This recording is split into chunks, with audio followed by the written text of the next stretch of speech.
All right, everyone. What is going on? Welcome back to Mets Weekly, as we are live at this very moment on YouTube and on X for watch-along coverage of Mets versus Nationals, Game 50 of 162, the fourth game and the finale of this four-game set out in Washington, D.C., our nation's capital. But before we start, make sure to subscribe for live episodes of the Mets Weekly podcast following every single regular season series. For those of you watching or listening on playback and want to join the conversation in the future, make sure to turn on post notifications to know when we go live. Make sure to follow Mets Weekly on X and TikTok. Follow us individually. The links are all down below in the description. And as always, guys, make sure to look out for tomorrow, because tomorrow there will be a new edition of the Mets Weekly podcast. Carson, Andrew, and maybe Frank will be on tomorrow to discuss this Mets versus National series. Obviously, we'll see today what the result of this series is right now, because, of course, the Mets have dropped 2 out of 3 here in Washington so far. And if they win today, they'll split the series 2 out of 2. If not, they drop the series 3 out of 1. And that podcast will also be filmed and live streamed, I believe, a couple hours before the Mets officially kick off their next series, which will be a 3-game set in Miami against the Miami Marlins in Marlins Park. So, I mean, yeah, guys, listen. Another day, another watch along, another stream, and listen, the Mets need to win this game. Like, there's no other way to put it. You listen, when you play a team against like the Nationals and you drop 2 out of 3 in a 4-game series, you need to make sure you take this 4th game, because this Mets team, if they want any chance of climbing themselves back out of the hole that they dug, you can't be dropping series to the Nationals. And they've already dropped 1 series to the Nationals, which was a couple weeks ago back at Citi Field. So they can't afford to lose this. They can't afford to lose this game, and they can't afford to lose this series. Realistically, the fact that at minimum right now they can only get a split, that in itself is not good enough. They should have won into the series, took 3 out of 4, won this series, and then carried the momentum that they got from the series against the Yankees into this series, and then taking that momentum into the series against Miami. Because, like I said, I wanted a 5-2 road trip, but right now, for them to do that, they need to win today, and then they need to go to Miami and sweep the Marlins, which I know the Marlins aren't a great team, but we know that the Mets always have trouble against the Marlins, especially against Marlins Park. Because if you guys remember last year, I'm sure all you guys do, the Mets season ended last year in Marlins Park against the Miami Marlins, because in typical fashion, the Mets always seem to choke against the poor quality NL East teams, because for whatever reason they'll do well against teams like the Phillies, the Braves. It depends, because if it's the games are in Atlanta, they'll shit the bed. Usually when they're at Citi Field, they have a decent record against the Braves, but again, they need to win this game. No excuses. Am I exactly confident that they win this game? If I'm looking at the pitcher who's starting the game today, and obviously he's not going to have an opener in front of him, he's just going to start the game straight out. Am I exactly confident? Not really, but listen, I guess we'll see what happens. And of course, there wasn't full confidence that this game would be played today, because obviously there was rain forecasted in the Washington D.C. area. But it does look like that the rain is, at least the rain cleared out just enough to where they feel confident that they can get the game in. Maybe the game doesn't get fully completed because there is rain towards the latter half of the game, but who knows? I guess, listen, we'll watch the game. We'll all watch it together. We'll all laugh, cry, celebrate, have anger. We'll all do that together, because, of course, what's better than experiencing Mets baseball when we're all together? But, I mean, yeah, guys. We'll see. We will indeed see what happens. But anyway, guys, let's go now into the starting lineup. So leading off and playing right field for the New York Mets, it is Carson Bench. Batting second and playing shortstop, Bo Bichette. Batting third and playing left field, Juan Soto. Batting fourth and playing first base, Mark Vientos. Batting fifth and playing third base, Brett Baty. Batting sixth and playing second base, Marcus Semien. Batting seventh and playing center field, A.J. Ewing. Batting eighth and DHing, M.J. Melendez. And batting ninth and behind the dish for the Mets, it is Luis Torrens. And then on the mound for the New York Mets, David Peterson. Moving on to the National side of things. Leading off and playing left field, James Wood. Batting second and playing third base is Meade. Batting third and playing first base is Andres Chaparro. Batting fourth and playing shortstop, C.J. Abrams. Batting fifth and in right field, Dylan Cruz. Batting sixth and DHing, Dalen Lyle. Batting seventh and playing center field, Jacob Young. Batting eighth and playing second base, Nasim Nunez. And batting ninth and behind the dish, it is Keibert Ruiz. And then on the mound for the Nationals, it is Savali. And then looking at the numbers for both of these guys, so David Peterson's numbers this year in 43 and a third innings of work with a 5.40 ERA, and a FIP of 2.96 with a K to walk percentage of 14.3. Looking at Cade Cavalli's numbers, 46 and 2/3 innings of work, a 4.05 ERA, a FIP of 3.37, and a K to walk percentage of 15.7. And of course, the game tonight or this afternoon is live at 4:05 on SNY. So yeah, now let's go over. And let me put the lineups back there. Let's see what you guys are saying here in the comments. Two Cats saying, "What up, Matt? For the love of God, please split." So awesome to see Senga getting rehab assignments. Yeah, no one's excited about that, except for maybe people from Japan and who are Japanese Met fans. Other than that, no one else is excited to see that. Carlos the Twinkie, what is going on? I took the Mets to win and also bet under 7.5 runs. Hello, Matt. What's going on? I saw your comment about Robert recovering and now is able to walk back and forth on the couch 12 times for a 12-pack of beers. Yes, Luis doing better. Two Cats saying they never do good against Atlanta. They have a losing record every single year against them since I've been watching. I mean, at Citi Field it's been pretty even. It's when they go down to Atlanta that's when they typically shit the bed. Tony saying, "What's up, Matt? What's going on, Tony?"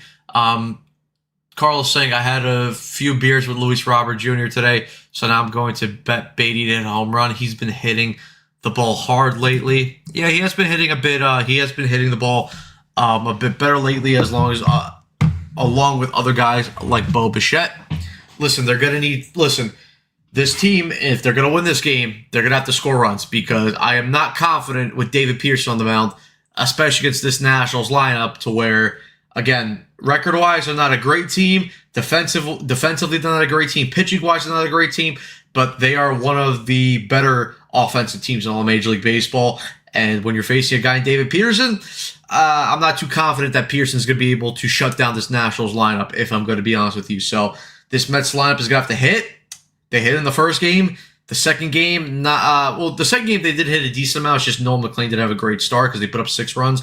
Yesterday's game, listen, they put up 4 runs. Obviously, Juan Soto had a very good game yesterday with two home runs. Obviously, he had the 2-run shot later in the game. He had a solo shot earlier in the game, but also Brett Beatty did have an RBI single earlier in the game. But yeah, 4 runs was never going to be enough against this Nationals team. And like I said today, they're going to need to make sure that they come prepared to hit, especially against Cade Cavalli, who doesn't have the greatest numbers, not the greatest starting pitcher in the world, but we know that typically the Mets, struggle against the mid towards, or when you look at the starting pitcher rankings, they usually struggle against the mid to not so good starting pitchers. But I guess we'll find out what happens. Two Cats saying Stanky still haven't won a single game against a team over 500. Anyways, got to focus on us. Yeah, 100%. Listen, I'm not focused on the Yankees. They can do their thing. We have to worry about ourselves because right now we are in no position to talk because as of right now, what are we? 7 games under 500, 6 games under 500. So we have no one to focus on or no one else. We don't have the right to talk about anyone except ourselves. So, but yeah, I guess we'll see what happens. But the game is about to kick off in about a minute. So we'll find out what happens in this ball game.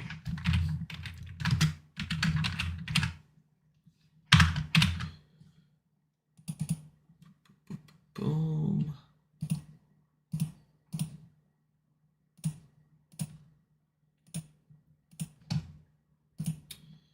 Right. I'm also not sure how many guys we're going to have today in terms of viewership because it is, 4:05 on a Thursday. So people are definitely coming back from work, but listen, we will work with whatever we have, and obviously all you guys that are in here already, we all appreciate you guys as always. We say it every live stream. Doug, what's going on? Saying this team absolutely blows, and they are not winning today. Peterson is a white flag. Well, Mendoza waved the white flag yesterday, pitching Craig Kimbrell, so he better be using the top relievers today. But I don't know. With Mendoza, you never know because, of course, the guy looks like Buzz Lightyear. The guy looks like Buzz Lightyear. He looks like Buzz Lightyear, and he fights aliens as, the video that Ibby made yesterday. Nothing can beat me. I have talent.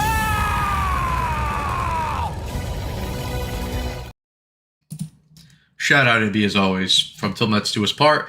Here's Cade Cavalli now throwing his final warm-up pitches.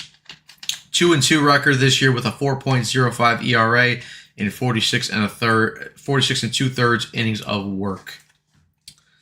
So yeah, and as always, guys, shout out John and Ibby on Till Mets Do His Part. They're doing a fantastic job on their channel covering the Mets. They do a weekly show every single week, and both of them have been on our watch alongs, and hopefully they are able to come on our watch alongs again, towards the near future. So yeah, always shout out to them because they're awesome people.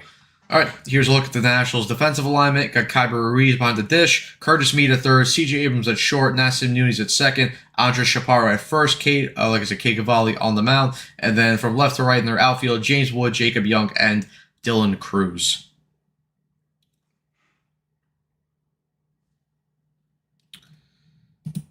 Uh, 5-9 was the issue last year and kept all of it. Makes no sense.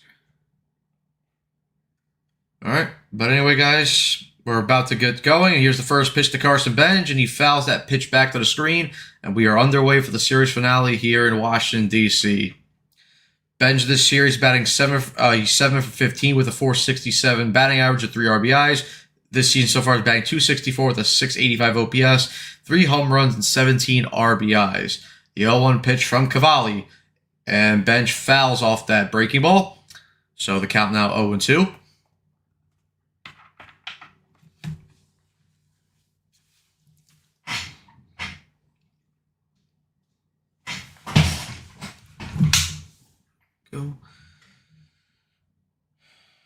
All right, Cavalli getting ready into his stance.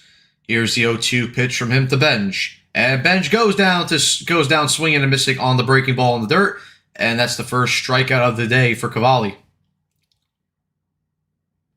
And now Bo Bichette will come up. Yep, nice breaking ball there, and Bench completely fooled on that. So 1 away here in the top of the first. Doug asking, why is Pearson starting? Why not just use Stepbro that was working? Gotta ask Mendoza. I'm not sure why the change. First pitch here to Bichette, and that fastball misses outside for ball 1. Bo with a very good series so far, batting 6 for 14 with a 429 batting average, 3 home runs, 7 RBIs. Overall this year, batting 225 with an OPS just over 600. The 1-0 pitch to Bo is hit on a chopper up the middle, fielded clean by Nunez, throws over to first, and quickly 2 outs here for Cavalli in the top of the first. 5 pitches and 2 outs, and now Juan Soto will come up with the bases empty and 2 away.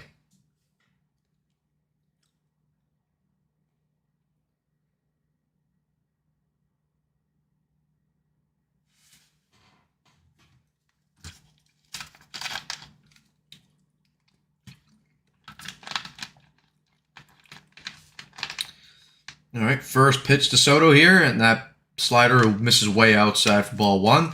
Soto this series 6 for 13 with a 462 batting average, 3 home runs and 6 RBIs, and this year batting 299 with a 951 OPS, 9 home runs and 20 RBIs.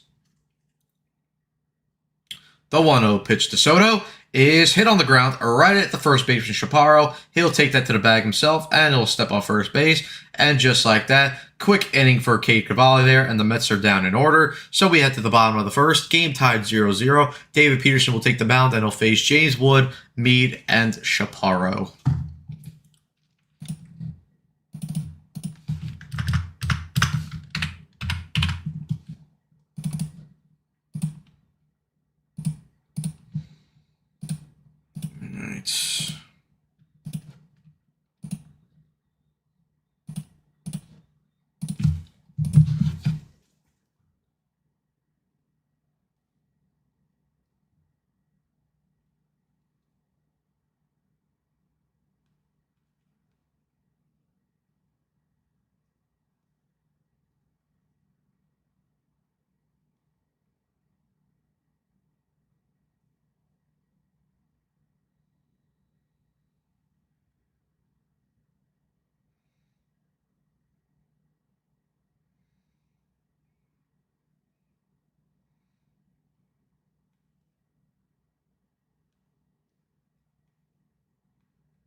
All right.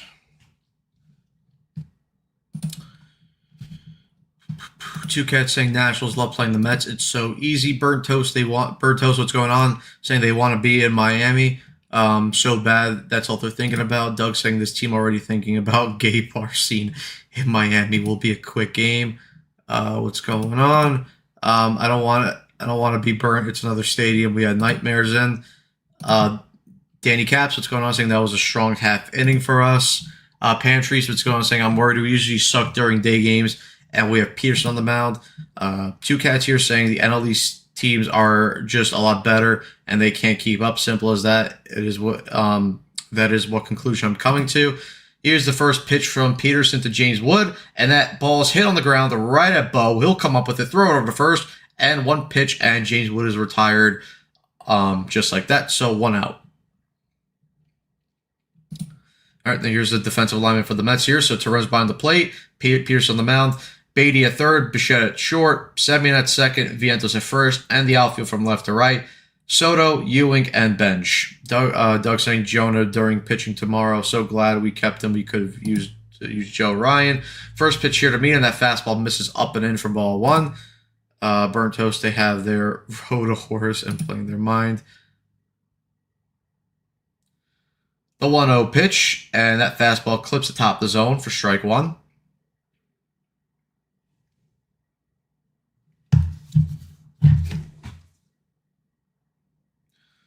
Peterson into his windup with the 1-1, and that ball's hit on the ground, chopper right at Semien, who picks it up, fields it cleanly over to first base, and just like that, quickly 2 outs here for David Peterson. 2 outs on 4 pitches. And now Andres Chaparro will come up with the bases empty and 2 outs.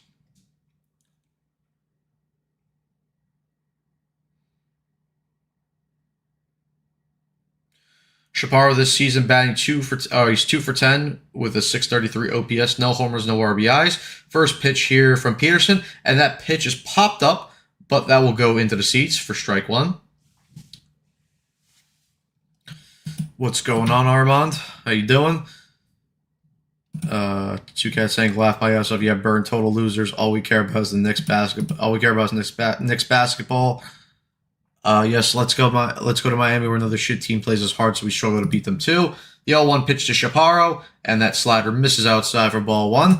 Armand saying per Craig Mish, sounds like Tyler Phillips is an option to start Sunday against the Mets. Marlins manager Clayton McCullough alluded to possibly, but didn't outright state it. The 1-1 pitch is swung through on the high fastball. So Pearson ahead of Chaparro here, 1-2. Thank you for the update, Armand.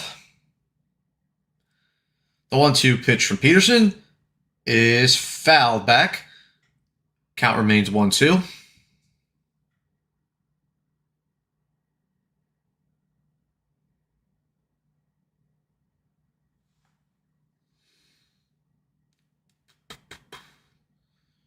All right, Peterson has his pitch. He's into his windup, the 1-2, and that changeup is fouled back again. So Chaparro making Peterson work here a little bit.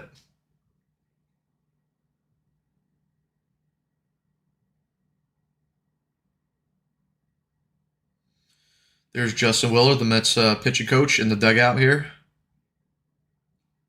1-2 pitch again from Peterson, and that fastball just misses up and away for ball 2.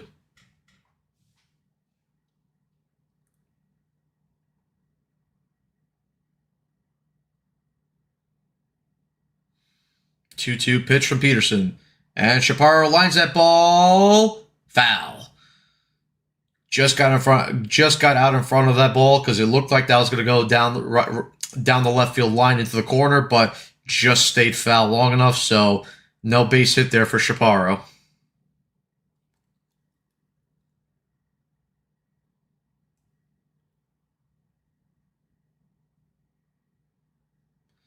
Two pitch again from Peterson, and that curveball misses up and away, and a full count here to Chaparro.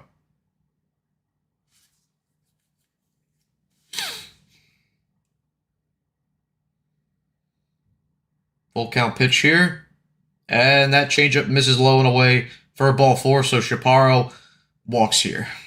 Because, of course, Peterson can't just have a clean 1-2-3 inning in the first.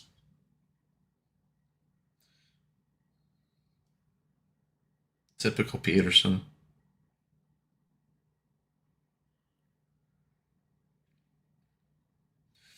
All right, now here's C.J. Abrams, who's had a strong series against the Mets. 4 for 12 with 1 home run and 4 RBIs, and overall has banked 300 to start the year. First pitch to Abrams, that fastball misses low and in for ball 1.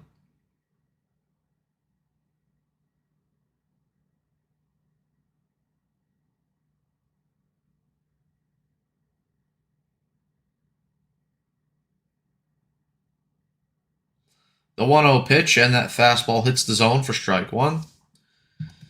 BBA, what is going on?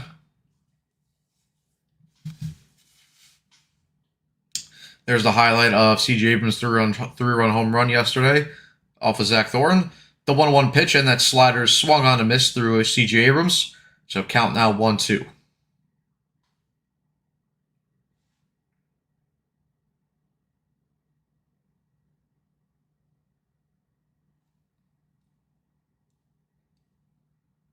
The 1-2 pitch from Peterson, and that slider misses low and away. Count now 2-2 on Abrams.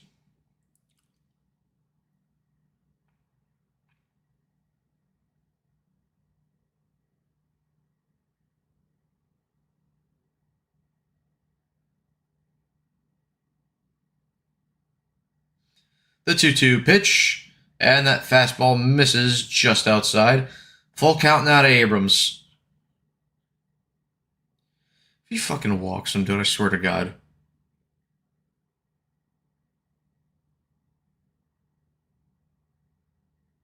Three-two pitch to Abrams, and ball 4, fastball misses inside. 2 straight 2-out walks for Peterson here at the bottom of the first. I mean, fucking, what a fucking loser, dude. I fucking can't stand him. Now Dylan Cruz will come up with 2 men on and 2 outs here in the bottom of the first. He's 2 for 8 this year with a 500 OPS. No home runs, no RBIs from Cruz. But knowing our luck, he'll probably get his first RBI here. First pitch to Cruz, and he fouls that fastball back, 0-1.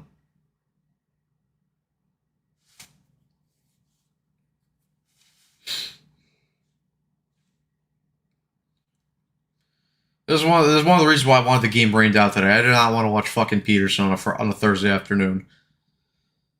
0-1 pitch. Fastball misses up and away for ball 1.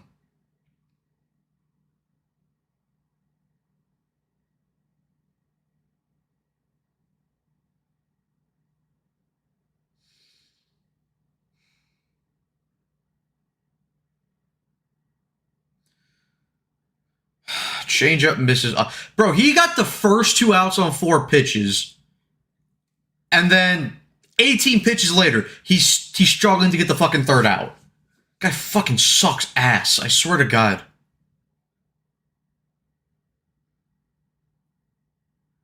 Two on pitch. Misses outside, ball 3 to Cruz. I fucking hate this guy, dude.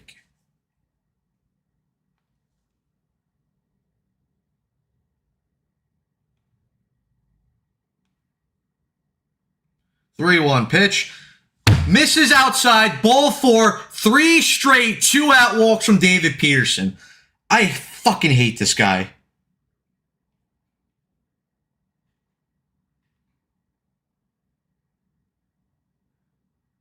What a fucking bum, dude.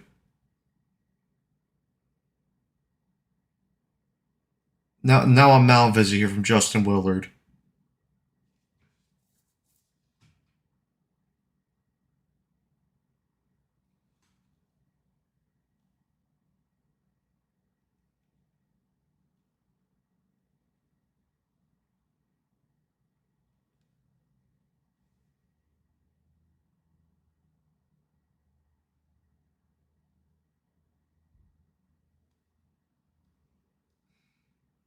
Now here's Dan Lyle up with the bases loaded and 2 outs.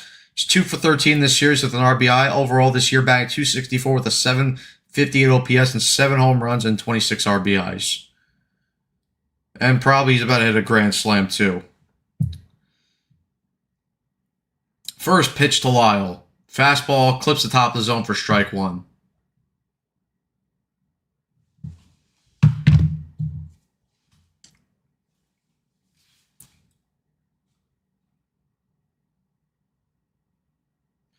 0-1 pitch.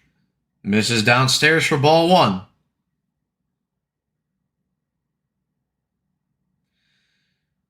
He got the first 2 outs on 4 pitches. He's probably going to end up finishing this inning with 30 plus pitches. The 1-1 pitch is hit into right field. That ball will carry, and that ball will not be caught by Bench.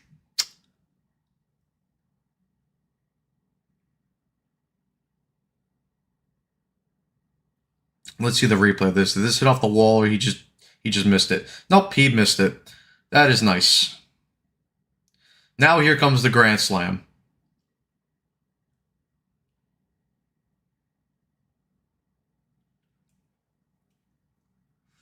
You gotta make that catch. You gotta make that catch. The 1-2 pitch from Peterson, and he struck him out. Holy shit, it's a miracle. David Peterson didn't give up a run after loading up the bases with 2 outs, as he gets Daniel Lyle to strike out. Someone pop champagne, shoot the fireworks, plan the parade down the Canyon of Heroes. David Peterson, after all, is not a total fucking asshole. To the top of the second we go. Game is still tied up at 0.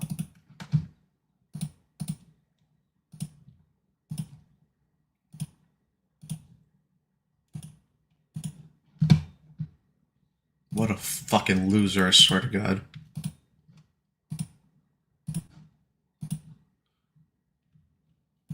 What's going on, San?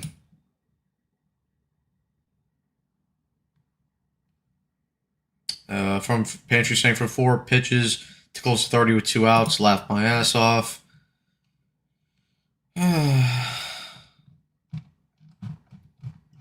Got 94 if you guys are watching the 94 of you guys watching the watch along right now. So as always, guys, make sure you guys hit that like button, subscribe, share, hit the notification bell as well. Guys are awesome, and we all appreciate you guys here on Mets Weekly. You know, Carson, Andrew, Frank, Evan, me, we all appreciate you guys.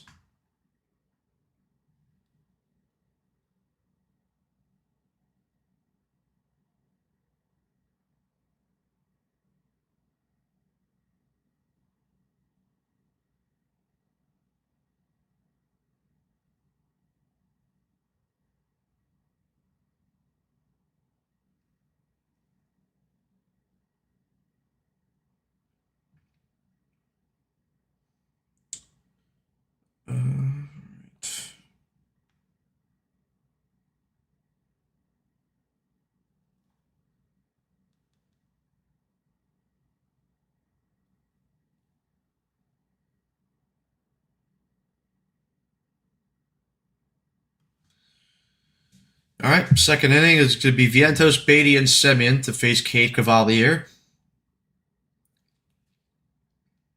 First pitch from Cavalli is swung on a miss by Vientos at a fastball out of the zone.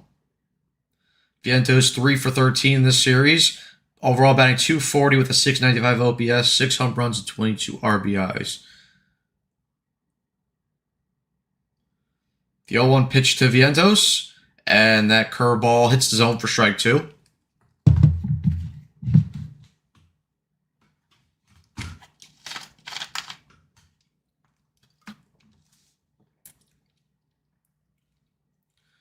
.02 pitch from Vientos, and he goes down swinging at the slider way out of the zone. Terrible fucking at-bat from Vientos there. So 1 out here in the top of the second. And now Brett Beatty will come up. You wanna go viral? Absolutely disgusting at-bat there. Swung at 2 pitches nowhere near the zone, and then you take a curveball basically at your knees. First pitch here to Beatty, and that slider's in there for strike 1. Beatty 3 for 12 this series with 1 home run, 4 RBIs, and overall this year batting .233 with a .661 OPS and 3 home runs. The 0-1 pitch, and that changeup misses down and in for ball 1.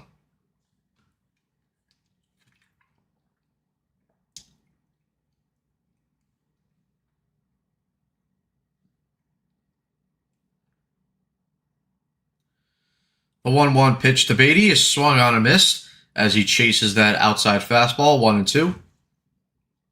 Oh, that up and away fastball, sorry, 1-2.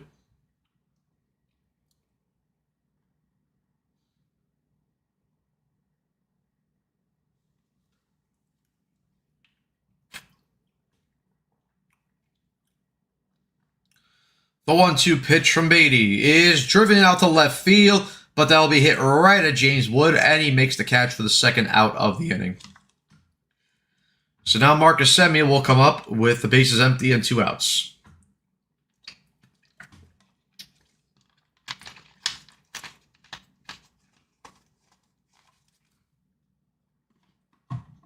And guys, also there will be no post game today, so because obviously the podcast is tomorrow. And I have to do something after the game. So, yeah, no podcast, just a watch along. Sorry about that if anyone wanted the post game. Semien swings first pitch. He drives that ball out to center field. That ball's going to carry, and it's going to die right at the wall as it's caught by Jacob Young. So, we'll get another quick inning here for Cade Cavalli, and the Mets are retired in order. We head to the bottom of the second with the game tied at 0. And it'll be Jacob Young, Nunez, and Keibert Ruiz to face David Peterson.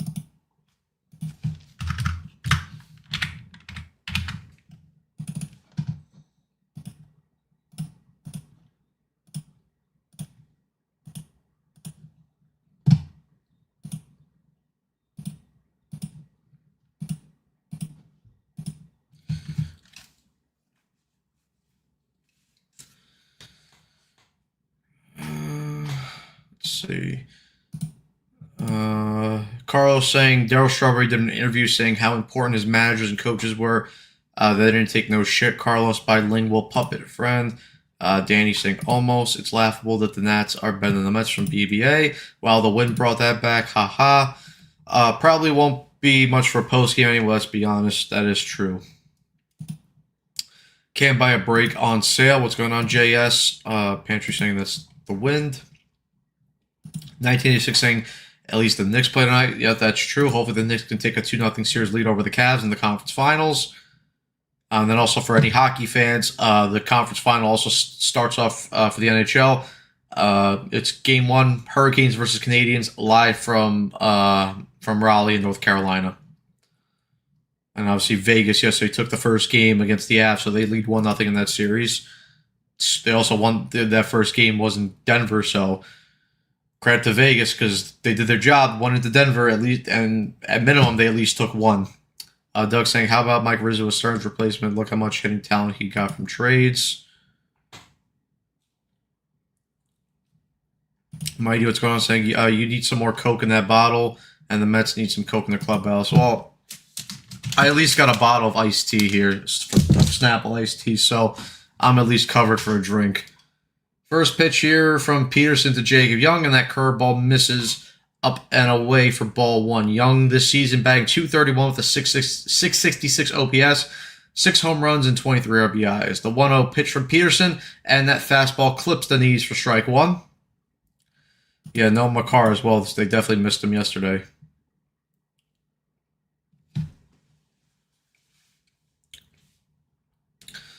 The 1-1 pitch from Peterson, and that fastball's fouled back off the screen. 1-2.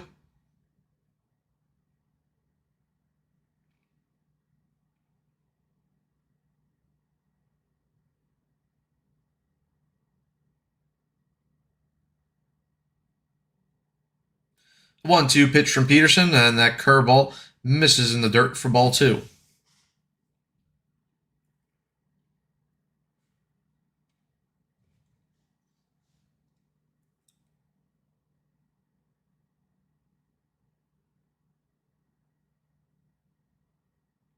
Two-two pitch, and Young hits that ball on the ground. Bichette can't field it cleanly, and Young reaches first base safely. That's a beautiful start. Let's see what the count that is. I mean, that should be an error on Bo, but Young is a fast runner, so good chance that he probably wasn't even going to beat him out anyway. And they do rule that a single. So first hit of the game for the Nationals. And now Nasim Nunez is up with a runner on first and no outs.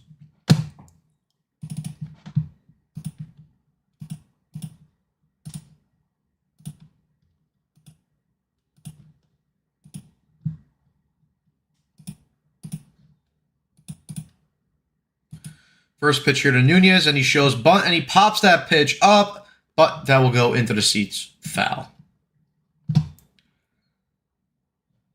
Pantry saying, I personally think losing Holmes is the death knell for this team. But let's see, the young guys are doing well, but I don't think the young pitching guys are there yet. We'll see. I mean, maybe we'll get to see Jonah Tong this series, or next series in Miami, but who knows?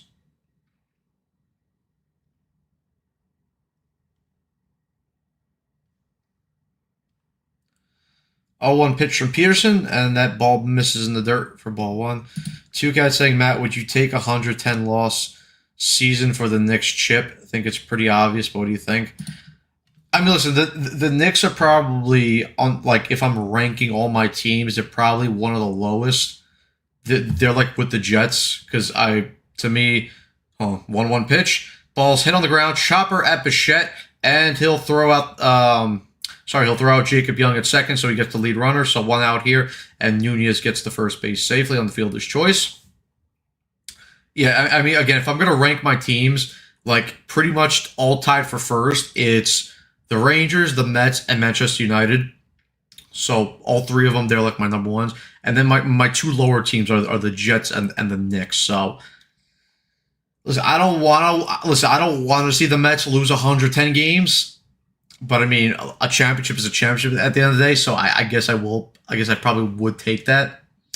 First pitch here to Keibert Ruiz, and that pitch misses up and away for ball one. So yeah, like I said, the Knicks for me are a lot lower than like where the Mets are and the Rangers are. But I mean, listen, at the end of the day, a championship is a championship. So like I can't really say no to that, in my opinion. Listen, if I were to rank, I would much rather see a Mets World Series than a Knicks championship. But to me, 1-0 pitch, and that fastball misses up and away for ball two.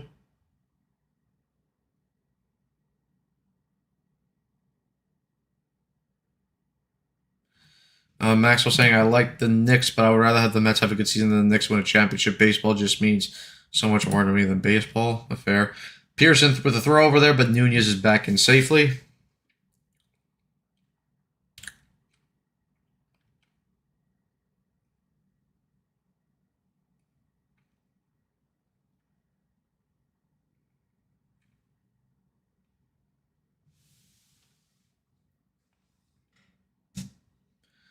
Two-0 pitch from Peterson, and that ball is driven into the outfield, and that's going to get down for a base hit.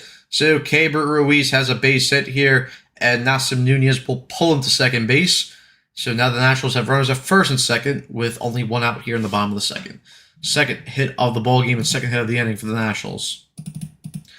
And now we're back to the top of the order with James Wood.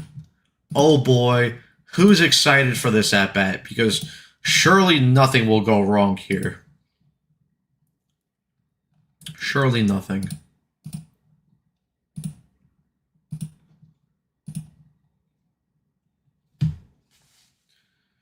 First pitch here to Wood, and that slider's in there for strike one.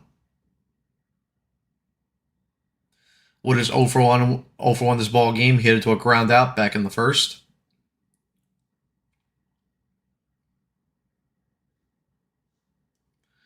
The 0-1 pitch from Peterson, and Wood swings and misses over that slider on the outside part of the plate. So Peterson now quickly ahead of Wood here, 0-2.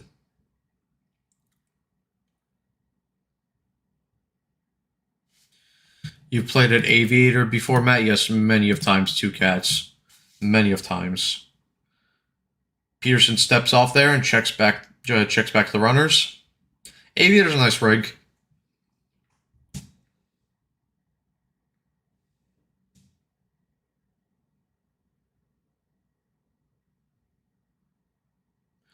(0-2) pitch from Peterson, and Wood fouls that pitch back.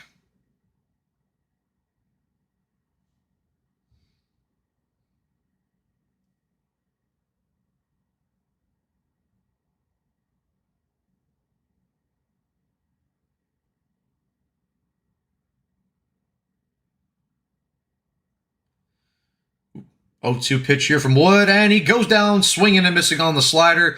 Peterson there with a big strikeout here, and now there are two outs here in the bottom of the second, but the runners are still on first and second, and now Meade will come up. Good slider there from Peterson. Got Wood totally full on that and totally out in front of that.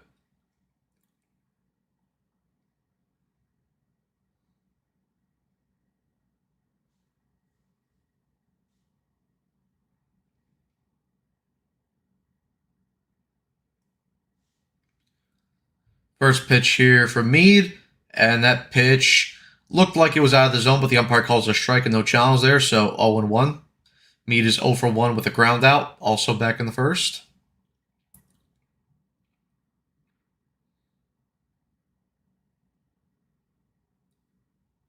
0-1 pitch, and the runners will take off, and Torrens with the throw to second, and he got him out at second base.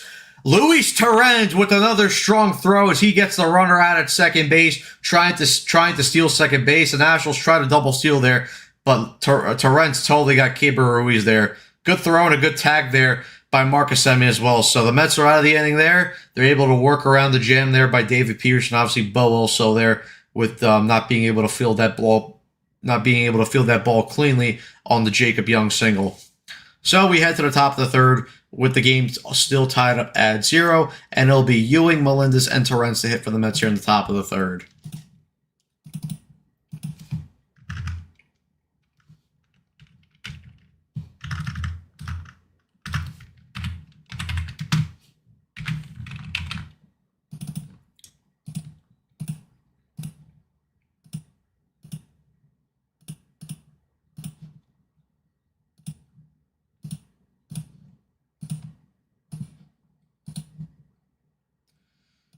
BB saying nice.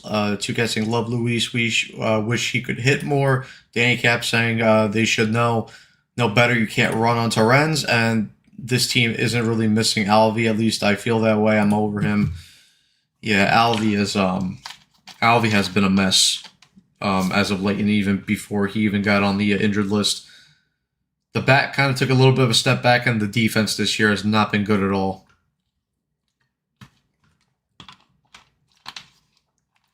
And the team ERA is a lot better with Torrens actually behind the plate than it is with Alvarez. So, listen, Torrens is doing a good job. So I have no complaints about Torrens. Again, like what two cats were saying, yeah, I would have liked Torrens to maybe be a little bit of a threat more offensively. But listen, at the end of the day, the guy is making, he's on a cheap contract, and he's a good veteran leader. And he plays the game well, and he's good defensively. He's really good defensively, so I have nothing to complain about Torrens. And he does get a lot of clutch hits, too. So even though he's not consistent offensively, he does come up clutch, a lot of the times when he does come up, with guys on base. So I really can't complain a lot about Luis Torrens. All right, now AJ Ewing will lead off here against Cade Cavalli. The first pitch here to Ewing is taken in the zone for strike one.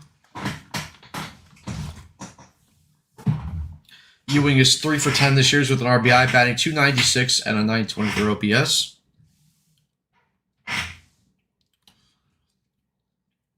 A 1 pitch here to Ewing, and that fastball misses down and away for ball 1. Maxwell saying Torrens was a steal for being one of the best defensive catchers in baseball. 100%. Always thank the Yankees for that. And obviously Stearns did make a very good trade there and a good pickup there. Batting 92, that's so fine. 100%. The 1-1 pitch is swung on a miss as Ewing swings over the top of that curveball. Now he's down on the count 1-2.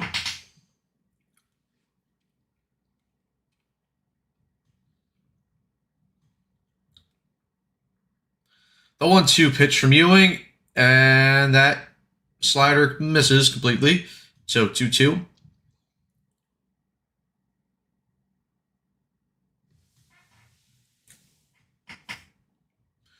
This guy wearing a Wisconsin Badgers hockey jersey. Nice jersey there.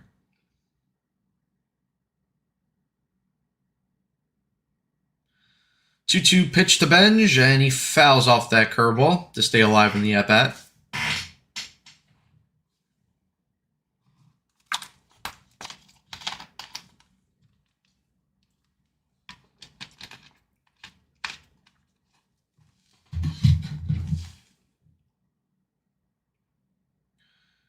Two pitch from Ewing, and he takes that fastball up and away. Full count here to AJ Ewing.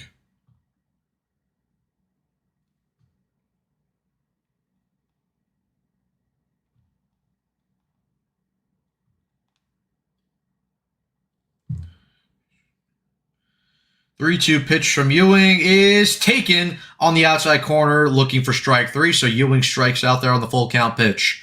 And 1 out here in the top of the 3rd for Cade Cavalli and the Nationals.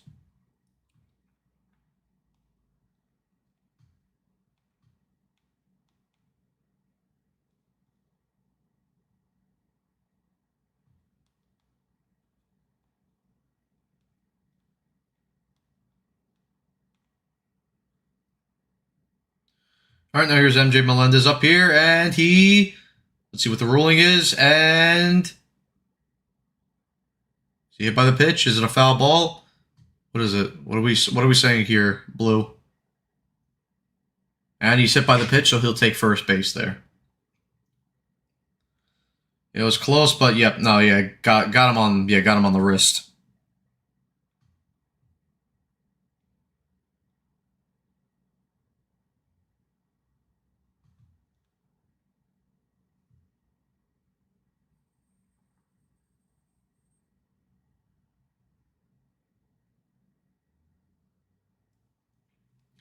All right, Mets get their first base run of the game here, and now Luis Torrens is up with 1 out and a runner on first. First pitch to Torrens, and that pitch is in there for a strike, 0-1. Got to make this pitcher work, or he's going to get another 10 strikeouts on us. I hate when they freeze. Good pitch. Yeah, on the Ewing strikeout, yeah. Yeah, hit by pitch. 0-1 pitch, and Torrens hits a chopper down the third base line, and he's going to beat that out for a base hit. So Luis Torrens with a little chopper there up the third base line, and now the Mets have runners at first and second with 1 out, and that is also the first hit of the ball game for the Mets. Good job by Torrens there. It's one of those hits where you love it for your team, but as the opposing team, you hate that type of hit. All right, so now 1 out here and runners on first and second, and now we're back to the top of the order, and here comes Carson Bench. Bench is 0 for 1 in the ball game. First pitch swing, and he hits that ball out to left field. That's going to get down for a base hit. MJ Melendez will be held at third base. Now the Mets have bases loaded here with 1 out here in the top of the 3rd. Good piece of hitting there by Carson Bench. Got a first pitch hanger and took that ball out to left field. And now Bo Bichette will come up with a runner with the bases loaded and 1 out here in the top of the 3rd.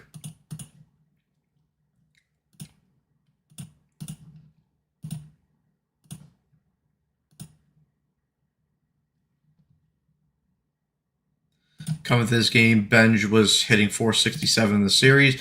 Benj has been going crazy. Bunt, no double play. Come on, Bo. Let's get this hit. Bichette's 0 for 1 the ball game with a ground out.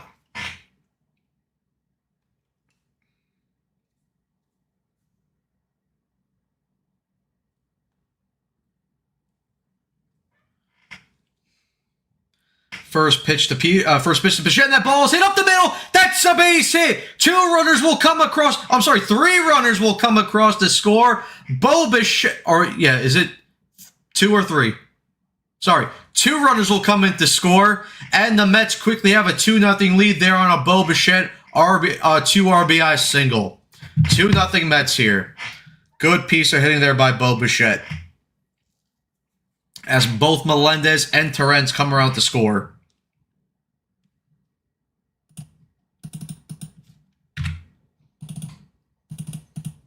Third hit of the inning here for the Mets, and they put up 2 runs here off Cade Cavalli.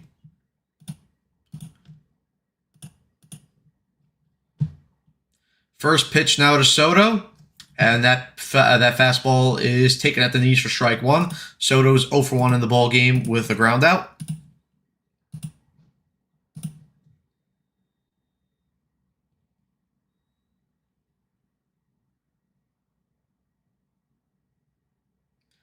Oh, 1 pitch here to Soto, and he fouls that sinker off. 0-2.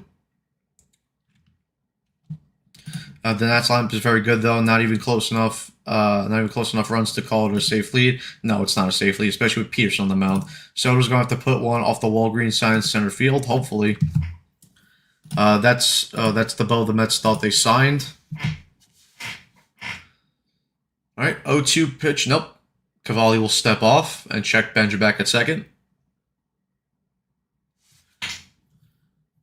Benja and Bo have been heating up, not going to lie. The pitching has been bad this series.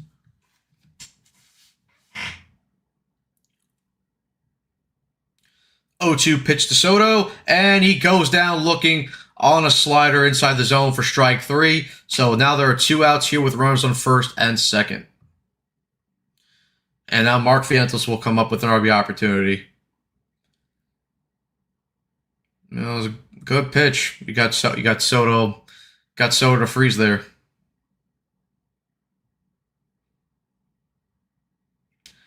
First pitch to Vientos. Oh my God, fucking Mark. Just completely flails at a slider completely out of the zone. Vientos is 0 for 1 with a strikeout.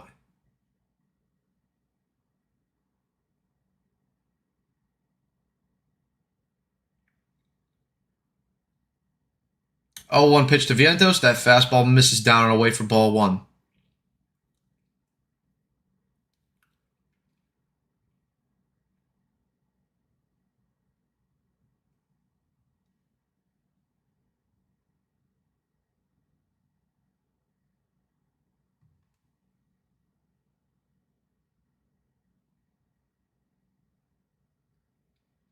The 1-1 pitch to Vientos, and he fouls back that hanging slider. Count now 1-2. That was the pitch to do damage on.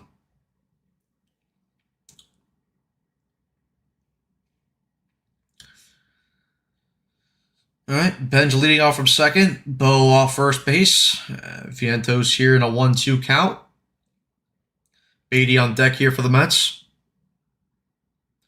The 1-2 pitch to Vientos, and he fouls off that slider into the seats.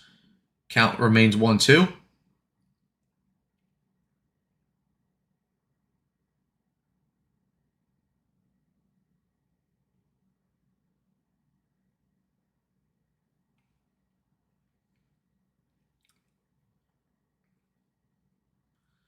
The 1-2 pitch from Cavalli, and Vientos hits that ball right on the ground, right to Abrams. He'll flip it to Ruiz. He'll flip it to Nunez, who covers second base, and the inning is over. So we head to the bottom of the third. The Mets take a 2-0 lead here, courtesy on a 2 RBI single by Bo Bichette. So a decent offensive inning there for the Mets. Would have liked them to get more, but it's a start.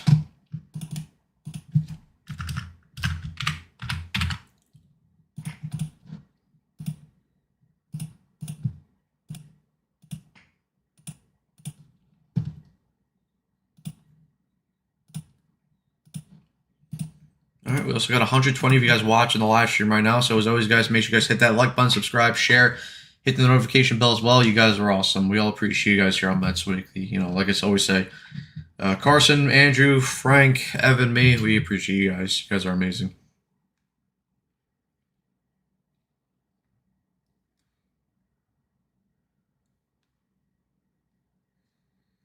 All right, and in the bottom of the third, it's going to be Curtis Mead, Chaparro, and Abrams to lead off for the Nationals. So obviously, because Keibert Ruiz made the final out of the last inning because Torrens threw him out trying to steal second base.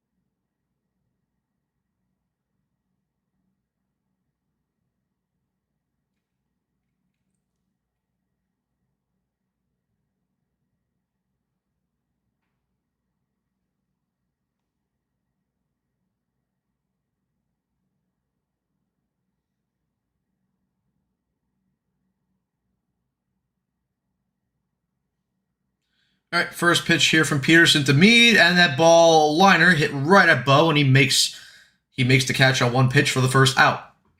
So 1 away here in the bottom of the third.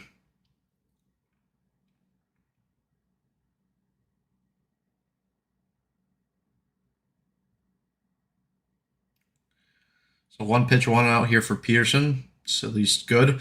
But we know that Peterson already in this start has already had quick outs and then struggled to get the final out. First pitch here to Chaparro, and that changeup looks like it just missed outside, but the umpire calls it a strike and no challenger from Chaparro. Chaparro walked in his first AB back in the first inning.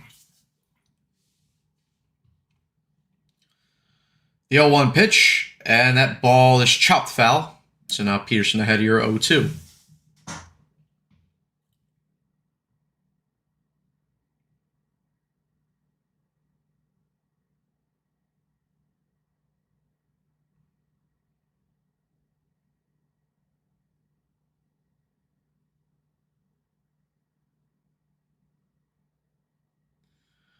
Oh, 0-2 pitch here to Chaparro, and that fastball misses up and away for ball 1.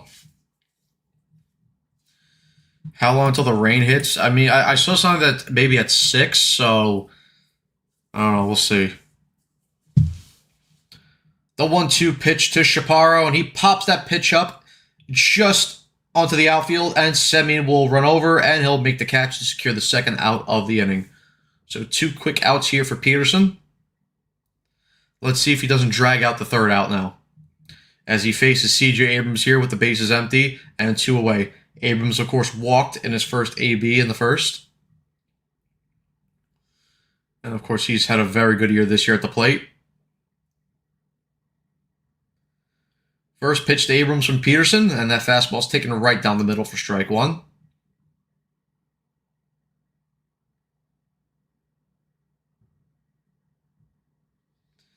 Peterson into his windup with the 0-1. And Abrams skies that ball out to left field. And Soto will make the catch for the third and final out of the inning. So David Peterson with a nice quick 1-2-3 inning here as he retires the Nationals in order. We head to the top of the 4th. Mets lead 4-0. So good shutdown inning there from Peterson after the Mets gave him a 2-0 lead. That's what we like to see.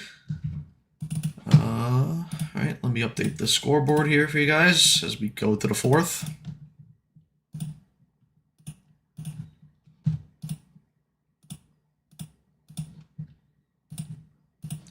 All right, guys, I'll be right back. Give me 1 second.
All right, back. Max was saying, I hope Peterson can turn this season around. We need him. We do need him. Do I have faith he'll turn the season around? Not really, but hopefully he does. First pitch here to Beatty, misses down and in for ball 1. She wanna go viral.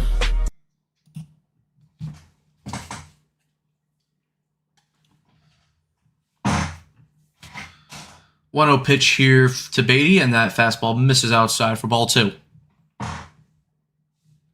Beatty is 0 for 1 in this ball game with a line out.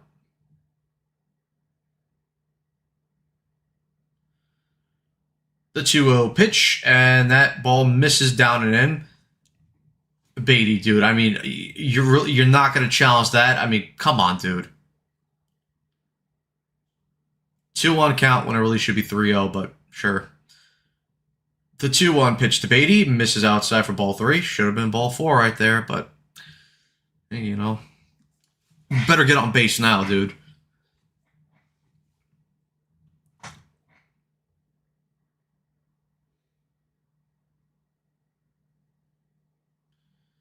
The 3-1 pitch to Beatty. And that ball's hit through the hole for a base hit. So Brett Beatty here with the leadoff single. And Dylan Cruz bobbles that ball out of right field. And Beatty will try to get to second base. And he does. So Brett Beatty looked like he was just going to get a single there. But a bobble from Dylan Cruz. And he uses his speed to get into second base. So good hustle there from Beatty. And a good hit by Beatty as well. She wanna go viral. Middle pitch. And he took that ball out to right field. That's what we like to see. There should be an error there on Dylan Cruz. All right, Mets got a runner on second base with no outs here. And now Marcus Semien will come up, who's hit really well this year with runs in scoring position. Over one in this ballgame with a deep fly out to center field. Swings first pitch, and he fouls that pitch back into the seats. Doe showed him all the strikes. He would shake his head at and told him he isn't allowed to challenge. Nice hustle by Beatty. He's been like off the crumble. It's showing off with his speed. Where's the Ibby Glazer? I'm not sure where Ibby is right now. Probably busy. 0-1 pitcher to Semien, and he attempts to bunt, but he lays that off, and that ball hits the zone for strike 2. Semien will challenge it, but the Mets are going to lose that challenge because that ball is clearly in the strike zone. Yeah, that was clearly in the strike zone. So Mets lose one of their challenges here.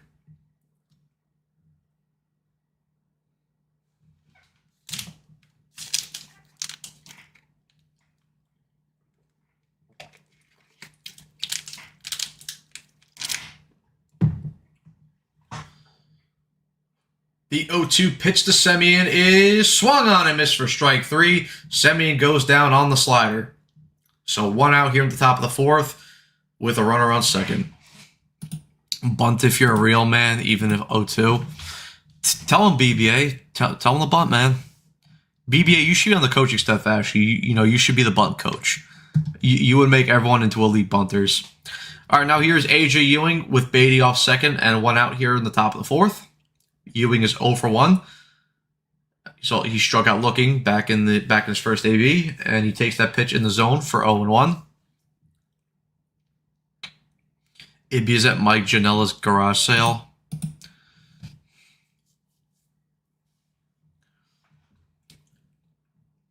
The 0-1 pitch here to Ewing, and he fouls that pitch off, 0-2.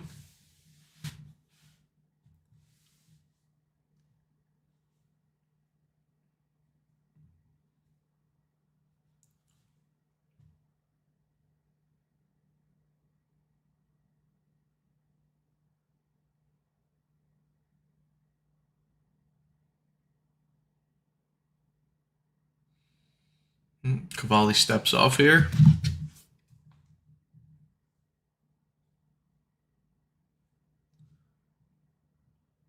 The 0-2 pitch from Ewing, and he takes that fastball up and away for ball 1.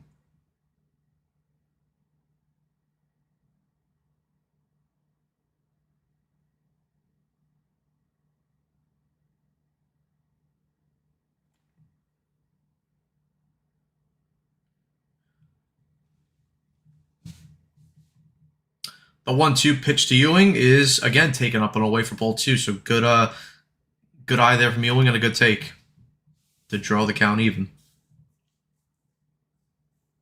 There's Peterson there in the dugout.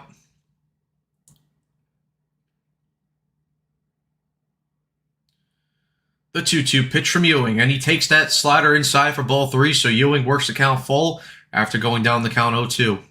Good work from him. If Mendoza had balls, he'd make these bumps bunt 100 times each night after, right after a loss. 3-2 count to Ewing, and he goes down swinging and missing on the curveball for strike 3. So Cavalli there, what's it called? Let off the inning with giving up the base hit to Beatty as he got in scoring position, but he gets the next 2 guys to strike out. So now MJ Melendez will come up with a runner on second and 2 outs.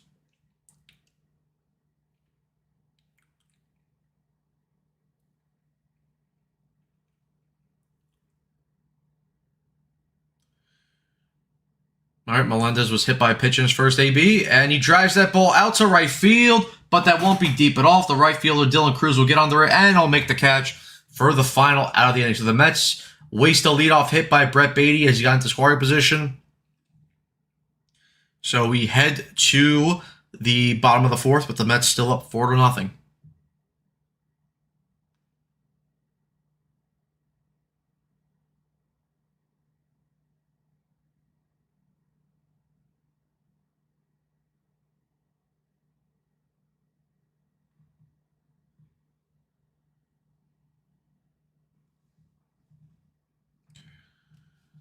All right.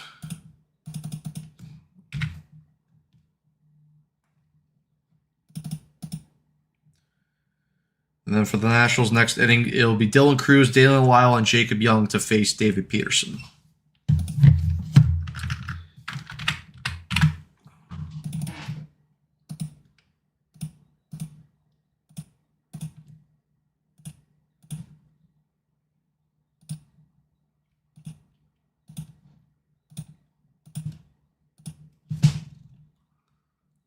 That was a free run if you bunted twice.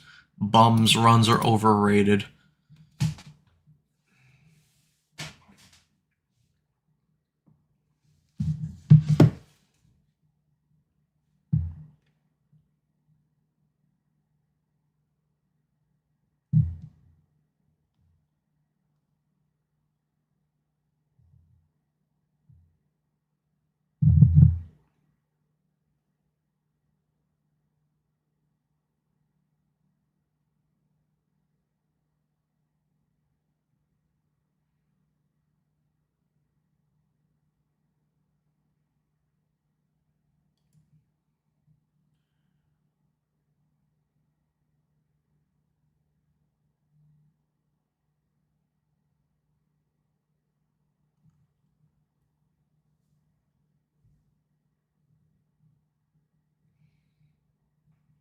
All right, now Peterson here, back out there for the bottom of the fourth as he faces Dylan Cruz. And Cruz swings first pitch, hits that ball out to center field. Ewing will get under it and make the catch for the first out. So again, just like the third inning, 1 pitch and 1 out here for David Peterson. And now Dalen Lyle will come up.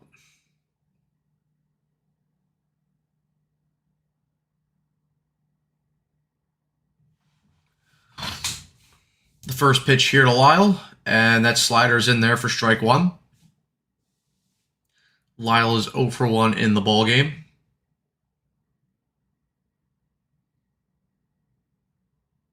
The 0-1 pitch, and that slider just misses outside for ball 1. No challenge there from Torrens. And Lyle struck out in his first AB back in the first inning. Of course, he was the one that came up with the base loaded, and Peterson got him out on the strikeout to get out of the jam. The 1-1 pitch is hit on the ground right at Semien, and he bobbles the ball, and he won't be able to make the play cleanly. So Dalen Lyle, with this speed, is able to beat that out to get to first base. Let's see how they rule this, because that should be ruled an error on Semien. But Lyle does have speed, so official rule pending. All right, but Lyle reaches first base safely, and now Jacob Young will come out with a runner on first base and 1 out.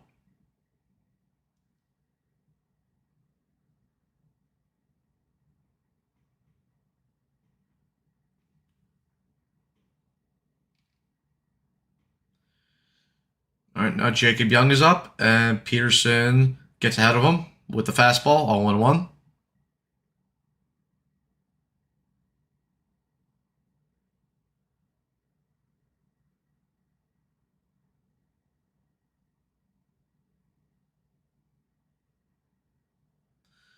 The 0-1 pitch, and that curveball misses down and in for ball 1.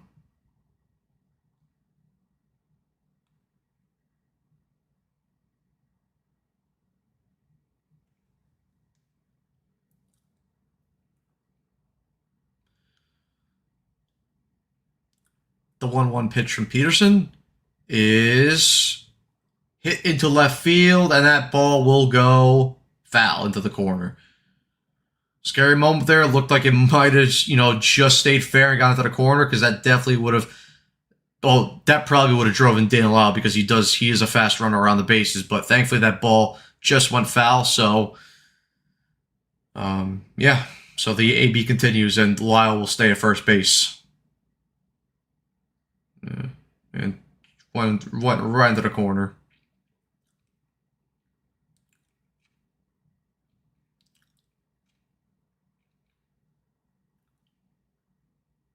The 1-2 pitch to Lyle, and that ball, to Young, and that ball's hit on the ground, fielded right at Beatty, throws over to Semien, over to first base, double play. So the Mets are able to work around the one-out base runner as they turn a double play there. Good work there by the infield defense, and that was also ruled a base hit there for Dan Lyle. So that was the second hit of the game for the Nationals. But we head to the top of the fifth. Mets still lead 2-0. Good work there by Peterson. Good work by Pearson and the defense as well.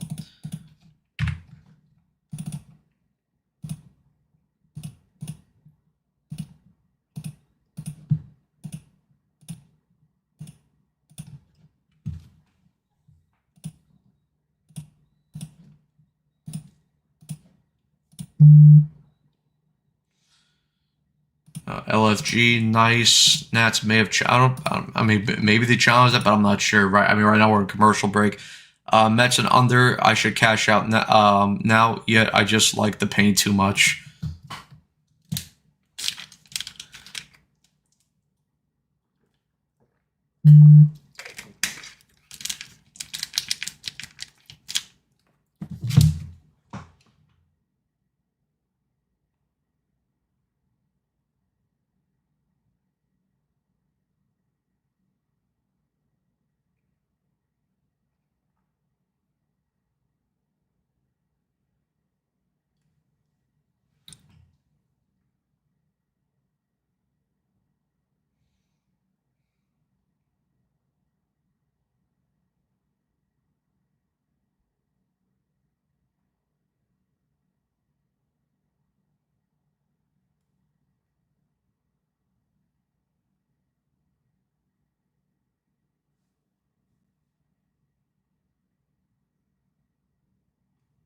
Up and yeah, it looks like that play was overturned.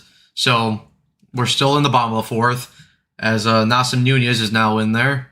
Okay, I didn't see that. So good catch there. 1986, 1-1 count here to Nunez.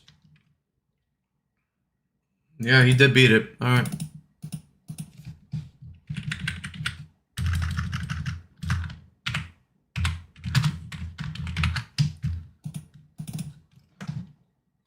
The 1-1 pitch, and Nunez fouls that pitch back. Count now 1-2.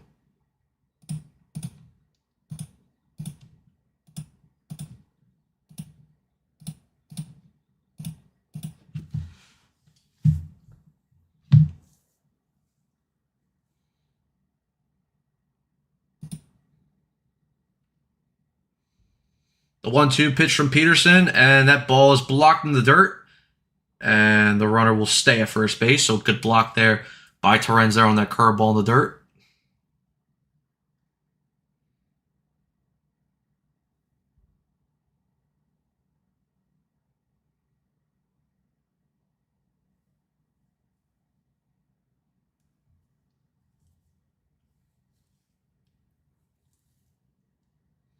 The 2-2 pitch from Peterson, and that curveball just misses outside for ball 3. So a full count here now to Nasim Nunez.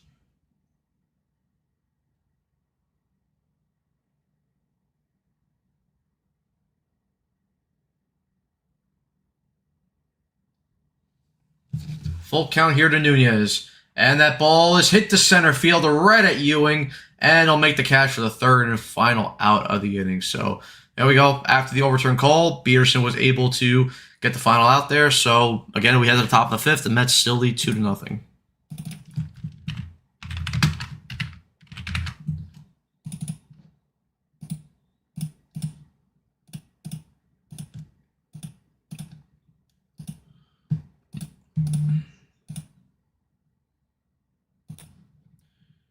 Alright, guys, I'll be right back.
All right, we're back here, and Torrent pops on the first pitch to Chaparro, so quickly one out here in the top of the fifth. And now we're back to the top of the lineup. Carson Benj will come up for his third AB. He's 1 for 2.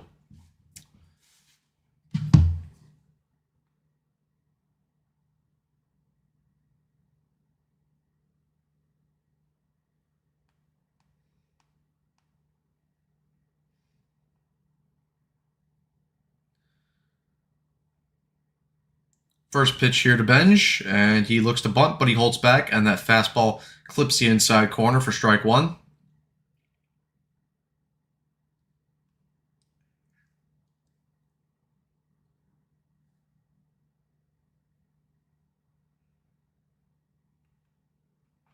The 0-1 pitch, and Benj fouls that pitch off at home plate. Count now 0-2.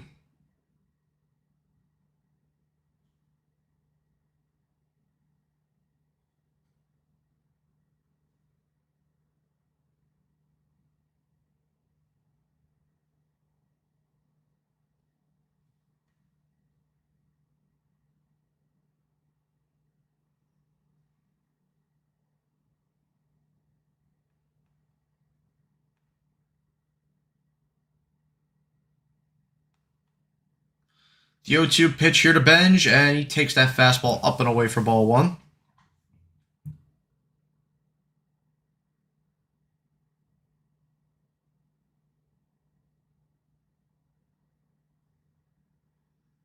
There's Melendez and Vientos talking the dugout. The 1-2 pitch, and Benj lays off on that slider. 2-2. Looked like he was going to swing there, but was able to keep his swing back.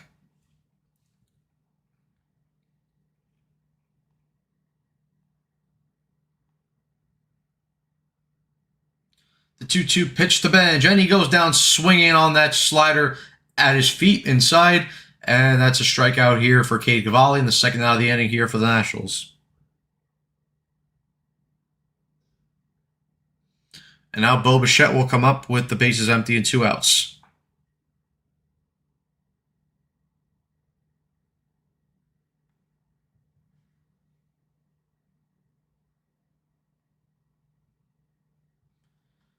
First pitch here to Bo, and that fastball's taken at the knees for strike one.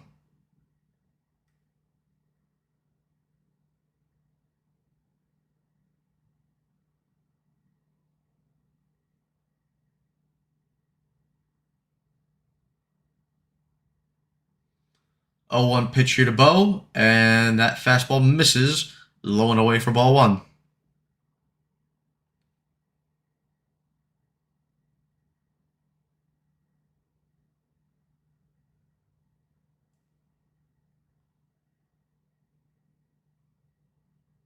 The 1-1 pitch, and Bo fouls off that curveball. Count now 1-2 on Bichette.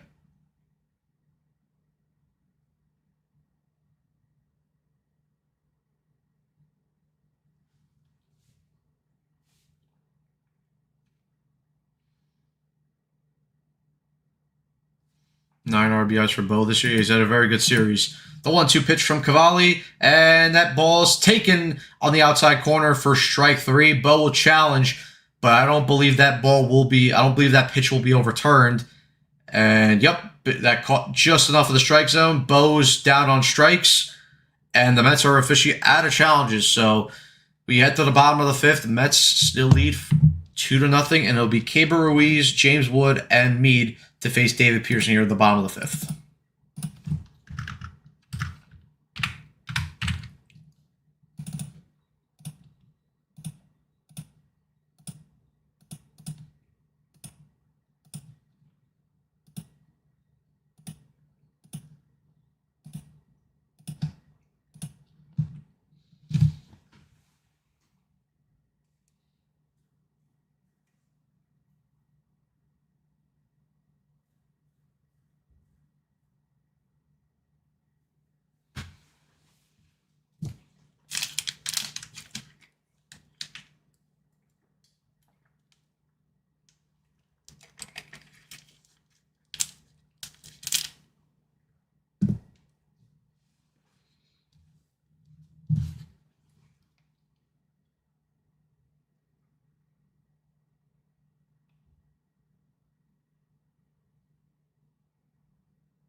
All right.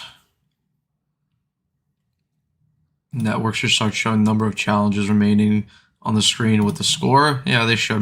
Maybe they'll eventually do that. A couple earlier comments here. Two Cats saying, must be cool to work in sports management. My sports management professor was president of the Staten Island Yankees and now works within the Phillies organization. Super cool. Damn, that is cool.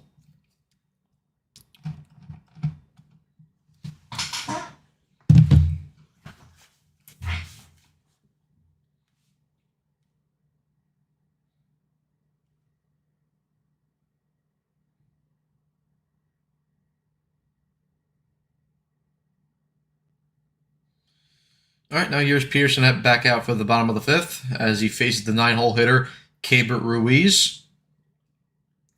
First pitch of the AB from Pearson is lined into left field for a base hit. So the Nationals here have a leadoff base hit, or have a leadoff base runner here in the bottom of the 5th. And now we go to the top of the Nats order. James Wood will come up with a runner on first and no outs.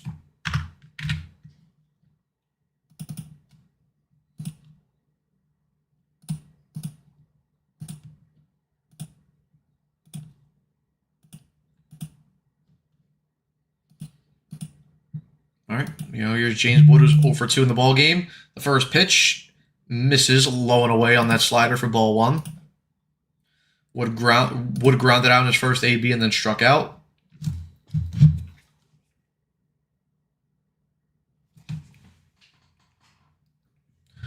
The 1-0 pitch to Wood is taken at the knees on the slider for strike 1. All right, Pearson about to throw his 70th pitch of the ball game here.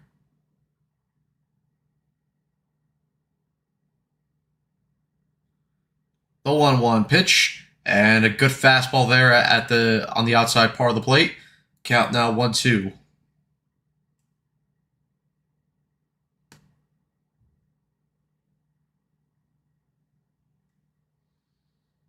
Pearson into his windup with the 1-2, and that slider misses down and away. So 2-2 count here now to James Wood.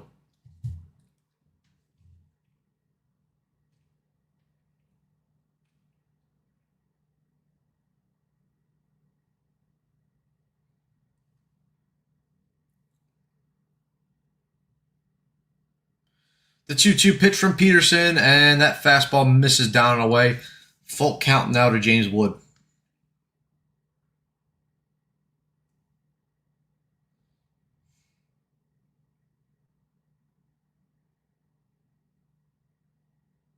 3-2 pitch, and Wood hits that ball into center field. Ewing will go after that, and he will not be able to make that catch. It will go off the wall. Ewing up with it. Ruiz goes to third base. James Wood will get it to second base with a stand-up double, and just like that, the Nationals have runners at second and third with nobody out here in the bottom of the fifth.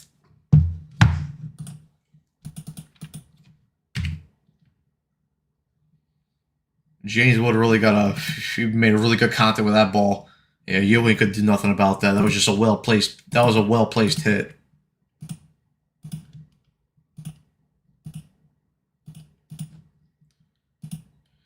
All right, now Meade will come up with runners at second and third with nobody out.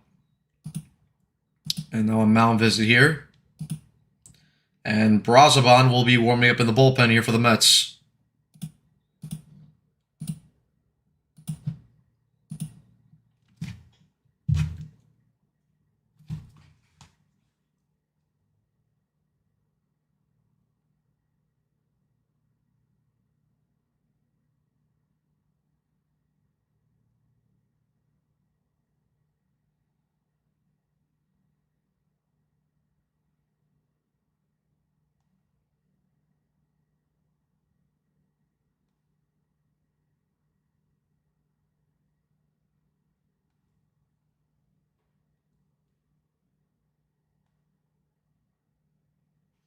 First pitch here to Meade, and that fastball misses up and away for ball one.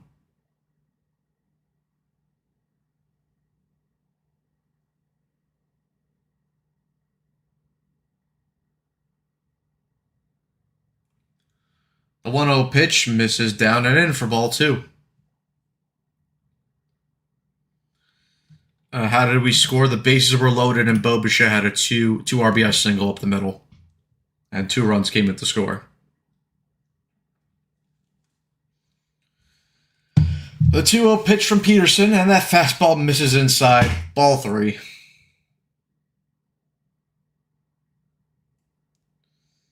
Unreal. And watch, he'll probably walk him or something, and then they'll force Brazoban to come in with the bases loaded. And off the work out of a jam. 3-0 pitch. Lucky that the umpire called it a strike there, because that ball definitely missed up. But 3-1 count, no challenge from Meade.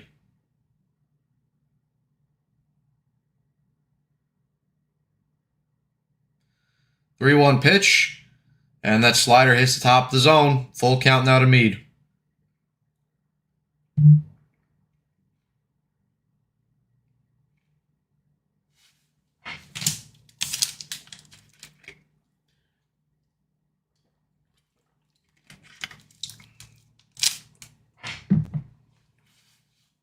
Three-two pitch from Peterson, and he gets him to swing and miss there on the curveball. A huge strikeout there for David Peterson as the Mets get a massive first out here in the bottom of the fifth. Runner still at second and third, though. A little bit of a dangerous curveball there. I mean, if you're facing a better hitter right there, they probably crushed that, but yeah, poor location there on that curveball, but Peterson's able to get the strikeout here. And now Andres Chaparro will come up. The first pitch to Chaparro is hit on the ground, right at Beatty. A run will come across the score, but the Mets do get an out here at second base, so they trade a run here for an out. And now the Mets lead is cut down by 1. It is now 2-1 Mets. And the runner moves, James Wood moves over to third as Keibert Ruiz comes in to score. And now C.J. Abrams will come up with a runner on third base and 2 outs here.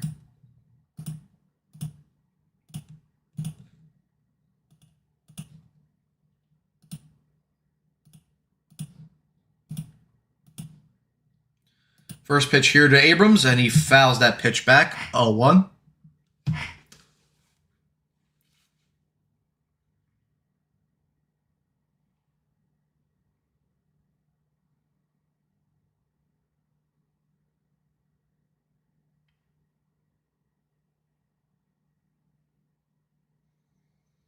The 0-1 pitch from Peterson is hit on the ground. What a fantastic diving play from Vientos. He gets to the bag, and the inning is over. Mark Vientos with a beautiful diving play at first base robs C.J. Abrams of a base hit and an RBI as he keeps the Mets lead at 2-1. What a fantastic diving play there by Mark Vientos.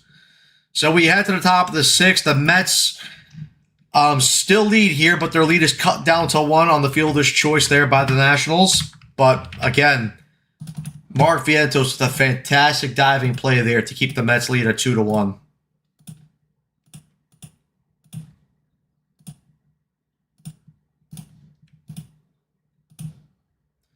And of course, we'll play an applause for that, and then of I'm course, just Swaggy V, baby. shout out Ibby. Tony saying Swaggy saving the day. Holy made up for the ABs. Yeah, he's had a couple bad ABs, but that was a beautiful play. Let's Quali saying, what's going on? Never seen you onto the channel, so if you are new, welcome. Let's go. Andy saying nice. What a play. Vientos making me look dumb, says Radiant. Second and third with a 3-0 count, and Yosuke giving up 1 run. Good trade-off. Yeah, that is a good trade-off. All got the same voice, laugh my ass off. And great play by Vientos, says Elvin. What's going on, Elvin? All right. Hopefully the Mets can get some runs here.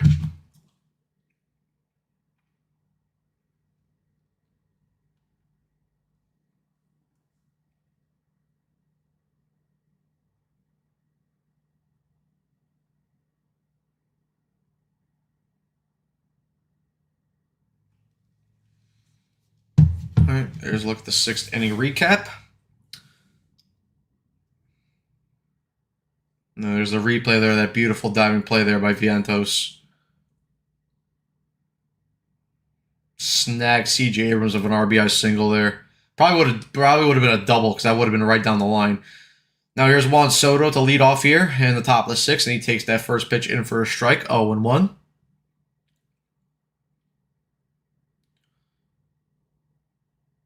Soto's 0-2 in the ball game. 0-1 pitch, and Soto drives that ball out to center field, but it won't be deep. That won't be deep enough. It dies at the warning track, and Jacob Young makes the catch for the first out here at the top of the 6th. So now Mark Vientos will come up with the bases empty and 1 out.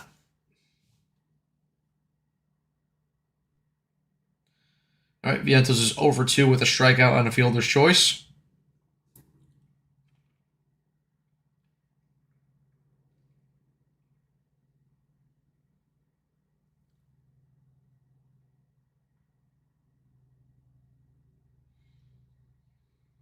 First pitch to Vientos, and that curveball's in there for strike 1.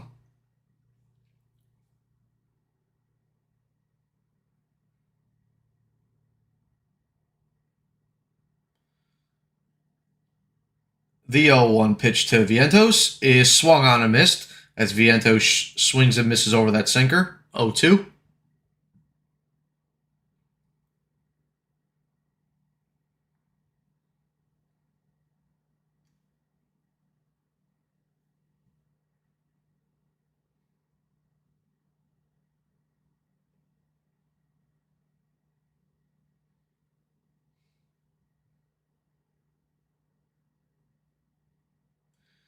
The 0-2 pitch here from Vientos, or to Vientos, and he hits that ball out to right field, but Dylan Cruz will take a couple steps in, and he'll make the catch for the second out of the inning.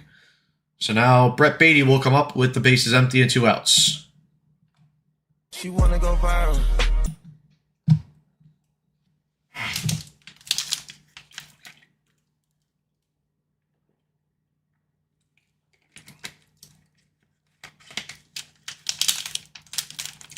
Mets have really not made Cavalli work other than that the inning where they scored the 2 runs. And Beatty swings first pitch, grounds it to first base, fielded clean by Chaparro, flips it to Cavalli, who covers the bag, and the inning is over. So a quick 1-2-3 inning here for Cade Cavalli in the top of the 6th. We head to the bottom of the 6th. The Mets still lead it 2-1.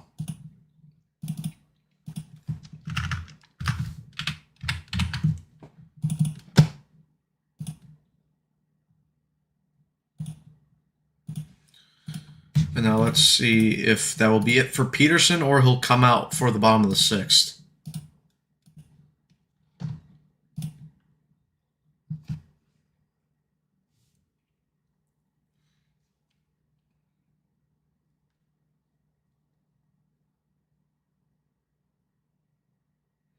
It's going to be Dylan Cruz, Lyle, and Jacob Young to hit for the Nationals here in the bottom of the 6th.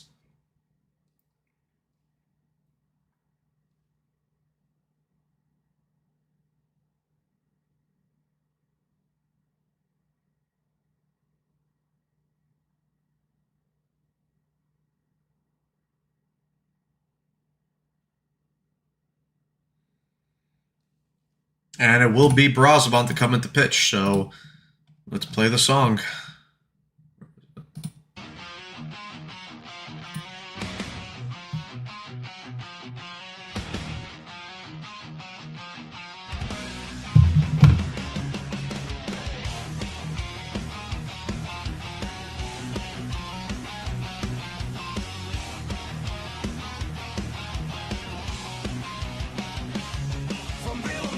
Dominican Republic, he who was Scarborough back and threw on dancing feet. 6'3", lean and mean, right arm slinging fire. Late bloomer legend took the long road higher. Signed with the Rockies, bounce around the grind. Then Miami called bullpen savior in his prime. Sweeper got that nasty bite, slider got the dip. Hit a C and go shelling, step bro, help me quick. Step bro, man of many talents, dropping heat in the pen. Yeah, he handles all the challenge from the island to Queens, wearing number 43. Dominican pride shining, setting hitters free. Step bro, twisting up the game, multi-talented warrior, forever bringing flame. Who was Scarborough playing when the bullpen's on the line? Step bro steps in and everything's just fine.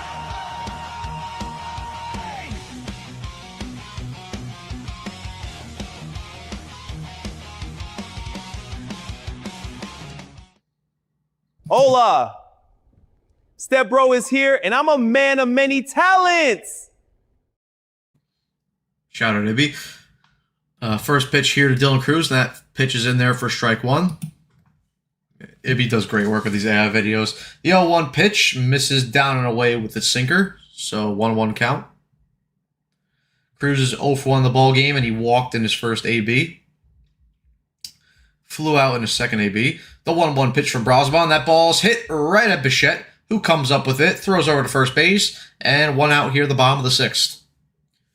Good work there from Brazoban.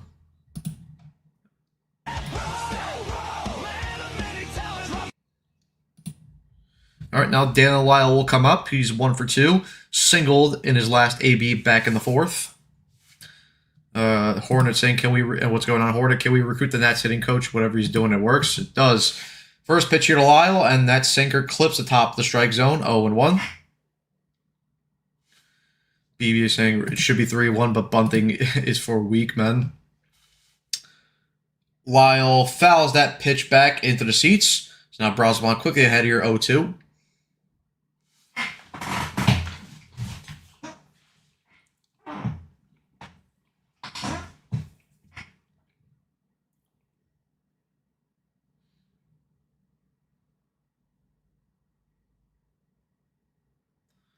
The 0-2 pitch here from Brazoban, and Lyle hits that ball right at Vientos on a line, and he'll make the catch for the second out of the inning.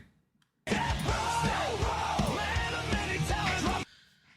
Vientos has been busy here at the first base the last couple of innings. Good catch there. And just like that, 2 quick outs here for Brazoban. 2 outs on 6 pitches. And now Jacob Young will come up with 2 outs, and the base is empty. First pitch here from Brazoban, and that sinker's in there for strike 1. Young is 0 for 2, reached last time on an error. The 0-1 pitch, and that changeup misses upstairs for ball 1.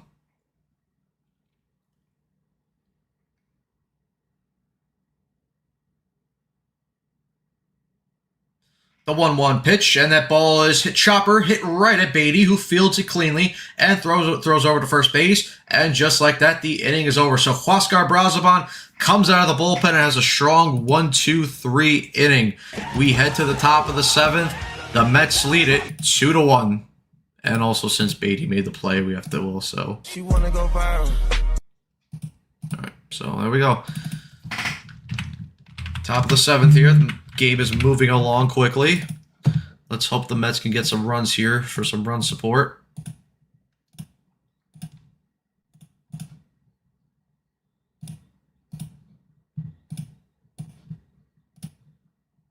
Guys, I'll be right back as well.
All right, we're back here for the top of the 7th. Marcus Semien is up. And that first pitch, a curveball, is in there for strike 1. Semien's 0 for 2 with a flyout and a strikeout.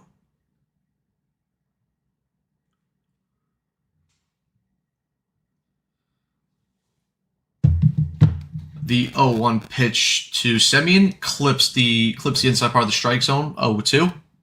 1986 DP pitched a good 5 innings. I mean, he was all right, but again, he should have won 6, but he had to fuck around that first inning after getting 2 quick outs and then walking the next 3 guys. So, again, it was all right, but he should have been better.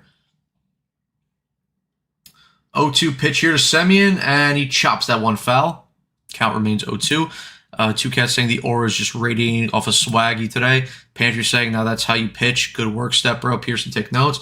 Now here's Brooks Raley, the Patriot, warming up in the bullpen here for the Mets. So it looks like he'll get the bottom of the 7th.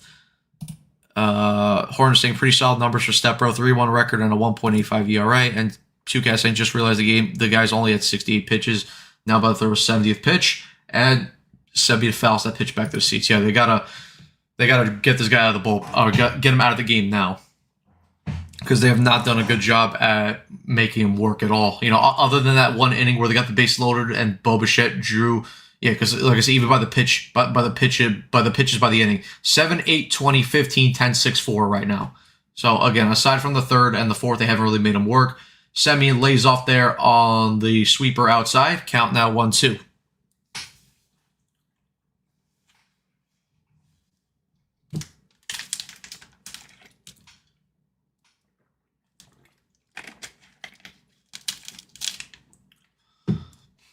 The 1-2 pitch here from Semien, and he gets him looking at the outside corner for strike 3, so Semien goes down looking there on the fastball. And now there's 1 out here in the top of the 7th, and AJ Ewing will come up with 1 out and the base is empty. And a look ahead to the next 2 series. So tomorrow the Mets, or tonight probably, the Mets will travel to Miami, and tomorrow they'll start a 3-game set against the Marlins at Marlins Park. And then after that, they'll head home to face the Cincinnati Reds at Citi Field for a 3-game set.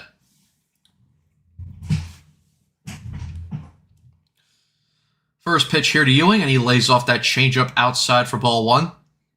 Also got like about 140, 142 of you guys watching the stream right now. So as always, guys, make sure you guys hit that like button, subscribe, share, hit the notification bell as well. You guys are awesome.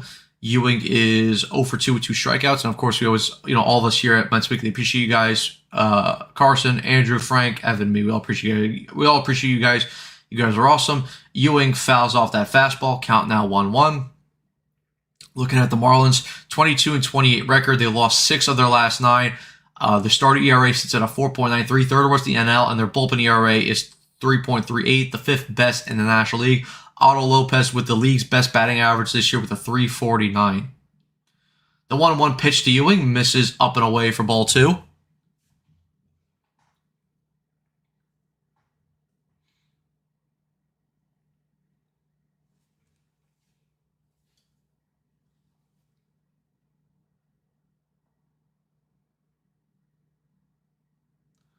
Two 1 pitch here to A.J. Ewing, and that pitch misses low and in for ball 3.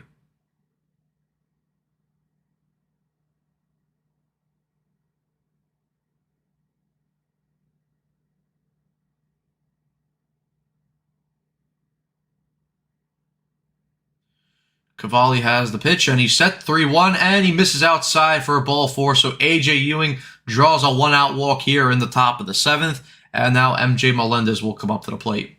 Good AB there and a good walk there by Ewing as well. I mean, the Mets here should use his speed right here, try to steal second base with Ewing, and get himself into scoring position. Because they do need another run here. All right, Melendez now up here, 0 for 1. He was hit by a pitch and scored a run back in the 3rd inning.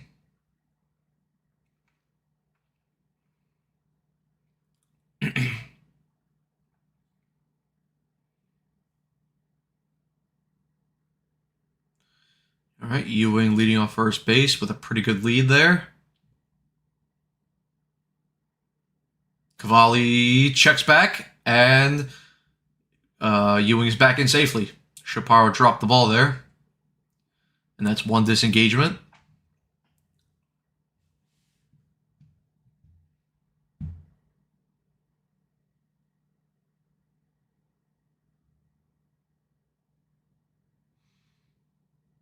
All right, Ewing again with another decent lead here. And another check back there, and Ewing's back in there safely. So 2 disengagements there. So Ewing is now free to steal.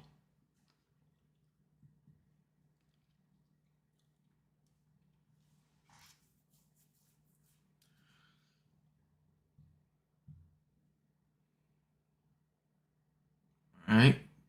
First pitch here to Melendez, and he hits that ball to right field. That ball's going to carry, and that ball will go. What's the call? Foul. Oh, I thought, damn it. Because I have the volume off, so I wasn't sure if that was foul or was a home run, but Melendez there with a deep foul ball there. Yep, no, that one foul. It was in front of the foul pole. Damn it.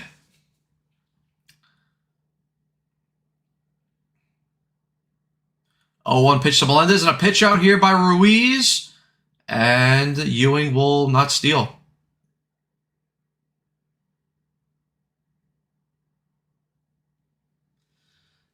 Listen, it was not my fault. I got the volume off on the broadcast, so I wasn't sure. 1-1 pitch, and Ewing will take off. Melendez takes that ball in the dirt, and Ewing is caught. Beautiful throw there by Keibert Ruiz, and then C.J. Abrams just applied the tag there. I'm not sure what body part he got Ewing there, if it was on the hip or the foot, but Abrams there with a fantastic, let's see. Yeah, he got him. Perfect throw by Ruiz and a perfect tag there by C.J. Abrams to get Ewing there at second base. I mean, that's just a fantastic play. I'm not watching. You're getting me excited for nothing. My bad, BBA. And Melendez is... Let's see, did I hit him? Yes, it did. It hit Melendez on the back foot there with that curveball. So Melendez is hit by a pitch for the 2nd time, and he goes to first base. So a 2-out base runner here for the Mets.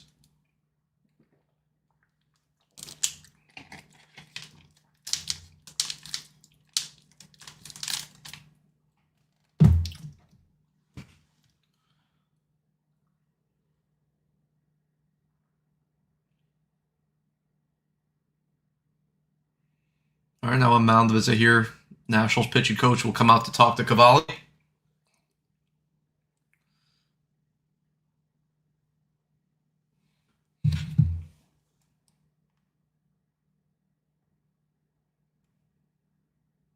There's a replay of Melendez getting hit on the back foot there with that curveball.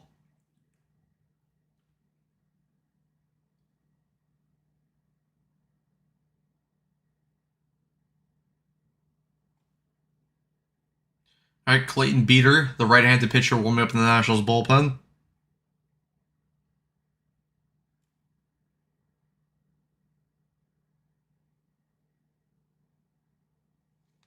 All right, now Luis Torrens will come up with a runner at first and 2 outs. First pitch here to Torrens, and that first pitch fastball misses inside for ball 1. Torrens is 1 for 2 with a single, and he scored a run back in the 3rd inning. Torrens still looking for his first home run of the year, although he does have 11 RBIs.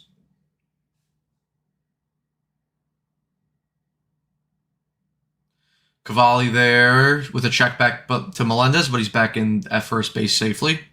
1 disengagement.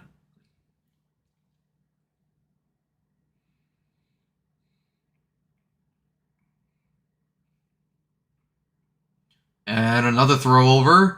And Melendez is again back in safely, so 2 disengagements, and Melendez is free to steal if he wants to.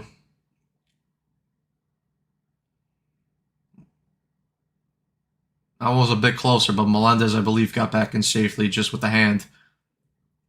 And yep, no challenge there from the Nationals.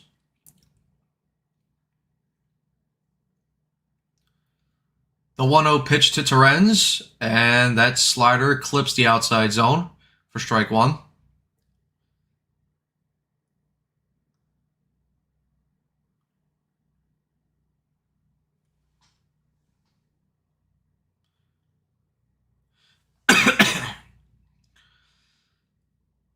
The 1-1 pitch to Torrens, and that ball is chopped to shortstop. Abrams up with it, throws over to first, and the inning is over. So the Mets are unable to get any runs here. We head to the bottom of the 7th. Nationals still, the Mets still lead the Nationals 2-1.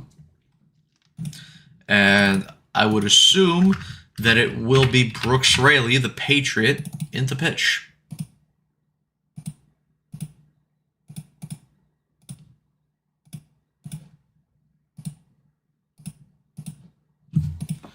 But let me just confirm that.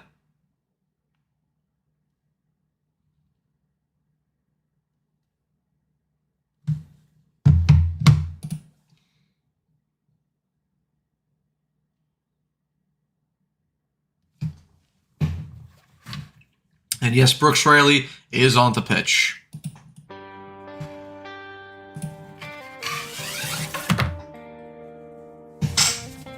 So you guys know what that means. Born in San Antonio, under that Texas sky, Uvalde roots run deep, where the strong ones learn to fly.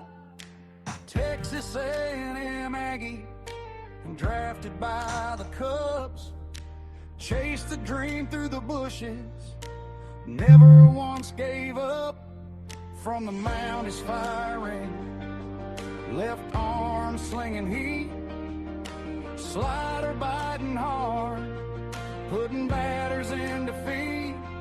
Played in Houston, Tampa, now Queens, in the black and blue, but his heart's forever red, white and true. He's a left-handed patriot, standing tall and proud, American through and through, screaming it loud, from the diamond to the flag. He's given all he's got. Brooks Riley, number 25, never backing down, never stopping the fight. Yeah, he's a patriot. God bless that arm. God bless the USA.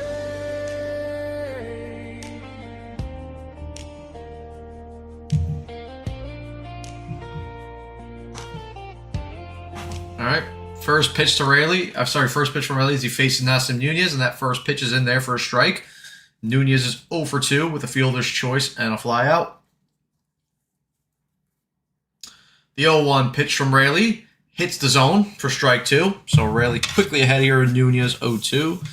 Remember to cue the video after every out. I will. I haven't seen the video at all, so it'll be my first time saying USS. First pitch, the 0-2 pitch, and he goes down swinging on the strikeout.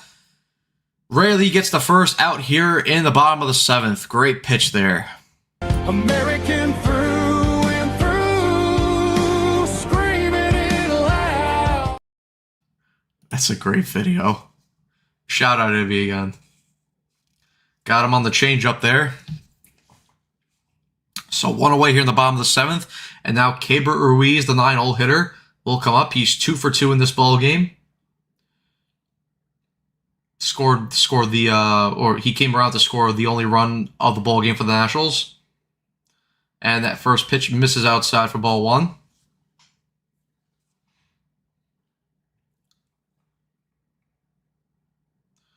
The 1-0 pitch from Raley, and that sweeper clips the bottom part of the zone for strike 1.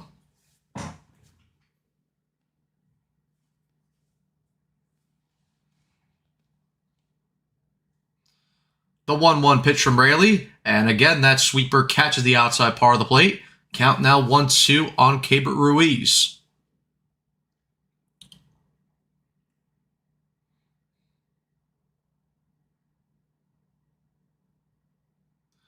The 1-2 pitch from Raley, and that changeup misses low and in for ball 2.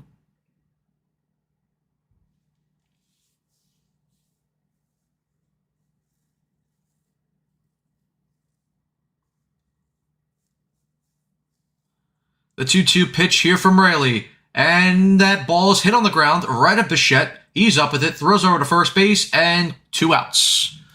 Good pitch there by Raley. American through and through, screaming it loud. All right, there's the highest or the hardest hit balls today. James Wood and Jacob Young with a couple, and now here's James Wood up. He's 1 for 3 in the ball game with a double. First pitch here from Raley misses outside for ball 1.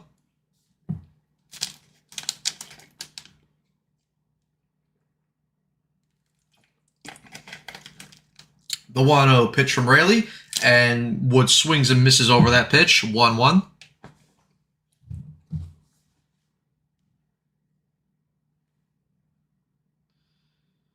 The 1-1 pitch to Wood is chopped foul at home plate.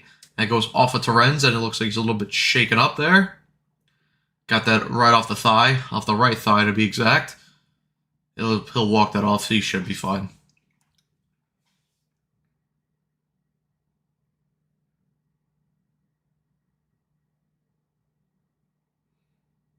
Yep, right off the thigh there. And then got the ump too.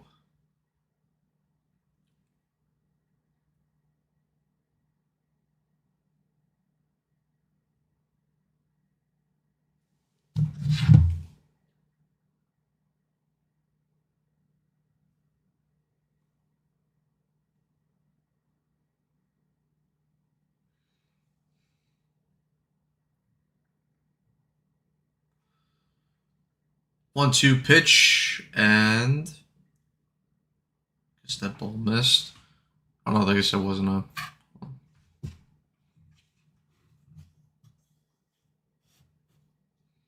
All right, the pitch here from Raley, and that pitch misses outside to Wood.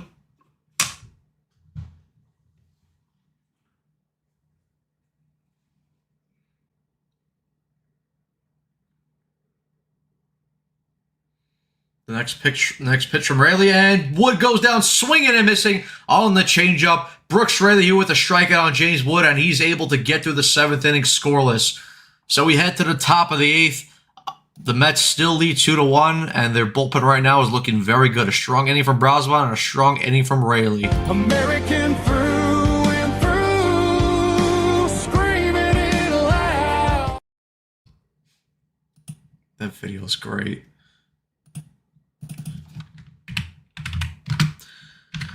And probably how I assume they're going to do this, how the Does will do this, is probably Weaver will get the 8th, and then Devin Williams will get the 9th.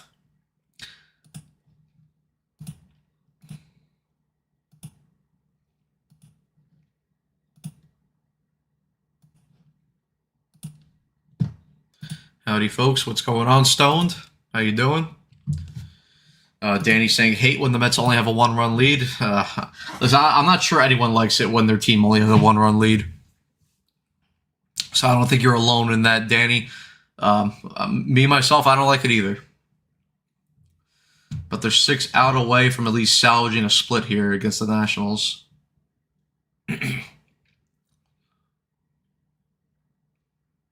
Hopefully they get some runs here in the top of the 8th because insurance runs would be cool. Also got 151 of you guys watching the stream right now, so as always, make sure you guys hit that like button, subscribe, share, hit the notification bell as well. You guys are awesome.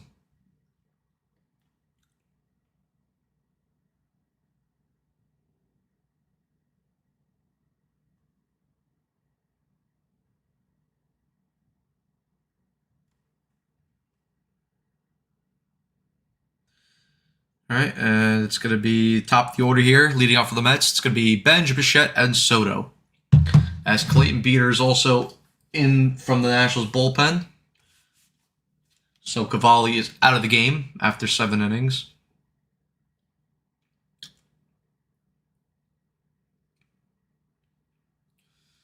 All right, now here's Clayton Beeter in 10 appearances. He has a 3.48 ERA and an opponent OPS of 610. He's 2 for 4 in save conversions this year. First pitch here to Benj, and the third base umpire says he laid off, so ball 1 there on that pitch in the dirt. Benj is 1 for 3 with a single. He struck out twice today so far. Yeah, I saw that Kyle Busch dead at 41. I'm not a NASCAR fan, but yeah, I wonder what happened. And that pitch hits the zone up top, 1-1. Yeah, I know. Yeah, again, I know he's a NASCAR driver. I'm not a big NASCAR guy. I don't really like NASCAR, but yeah, it's shocking to see that he passed away. 1-1 pitch, misses outside for ball 2.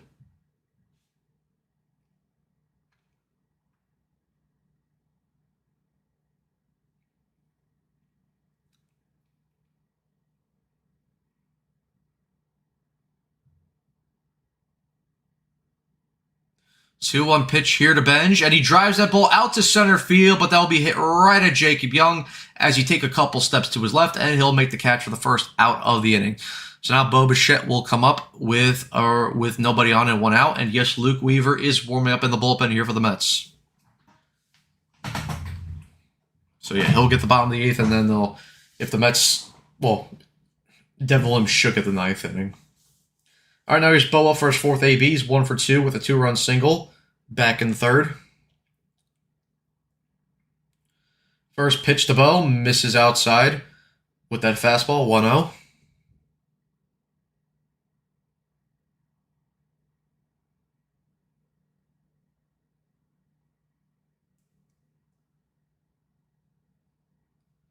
The 1-0 pitch from Bichette is fouled back to the seats, 1-1.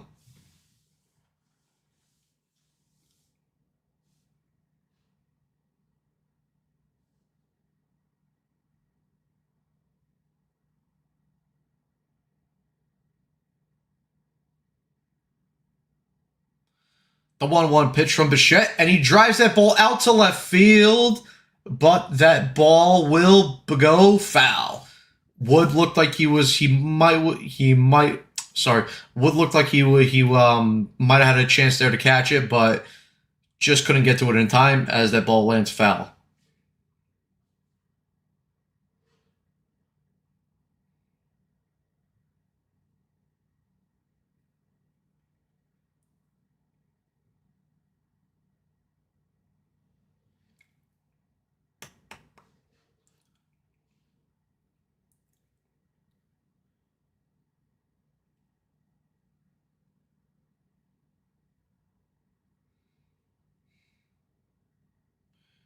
The 1-2 pitch here to Bo, and he goes down swinging and missing on the changeup there. So Bo strikes out here for the second out here in the top of the 8th, and now Juan Soto will come up with 2 outs and no one on base. Good pitch there by Beeter. Got Bo completely fooled on that.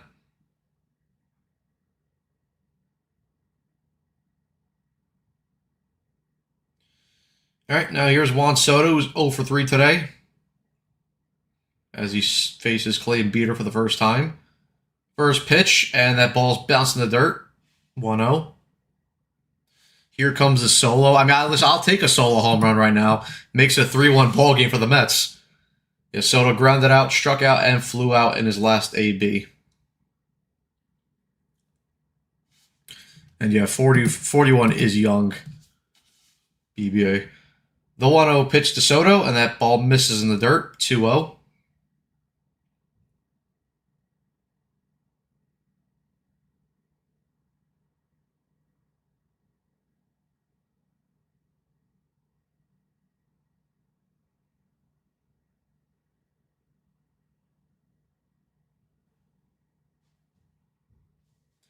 Two 0 pitch to Soto, and he takes that breaking ball right over the middle for strike one.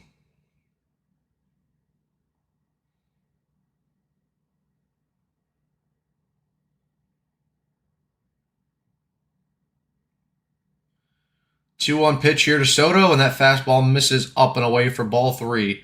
So Soto here in a really good hitter's count here.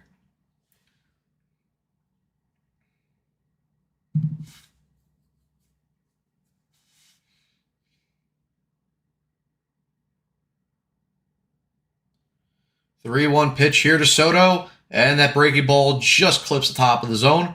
So now a full count here to Soto.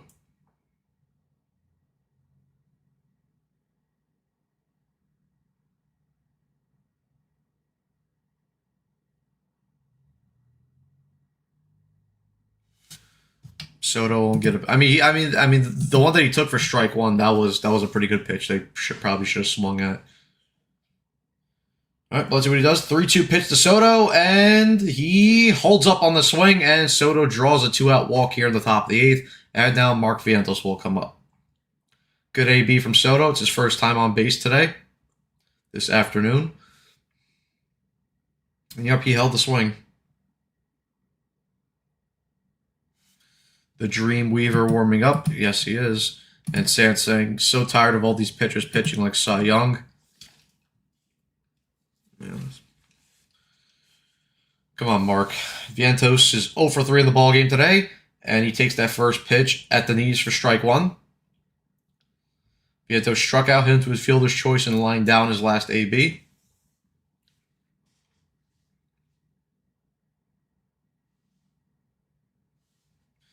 Vientos calls time here.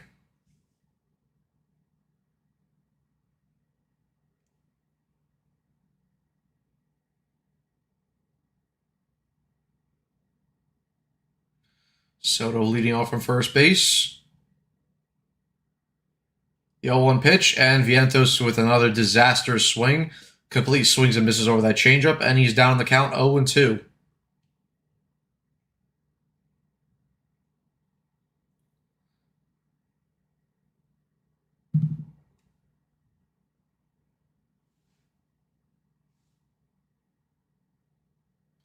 Oh, 2 pitch to Vientos, and he takes that pitch low and away, and Soto steals second base cleanly. So now the Mets have a runner in scoring position here with 2 outs. Good stolen base there by Soto. Good awareness as well. Got a good jump, and yep, the Nationals were nowhere near close to throwing him out. Shades of Soto from last season. The 1-2 pitch from Vientos, and that ball completely misses and hits to the backstop. And now Soto will advance to third base on that wild pitch. So I'm not sure what that pitch was from Clayton Beeter, but he completely screwed that pitch up. He had no feel of that pitch whatsoever, and it just sailed to the backstop over the head of Vientos. Well, now Soto's 90 feet away from scoring, but the Mets need a base hit here.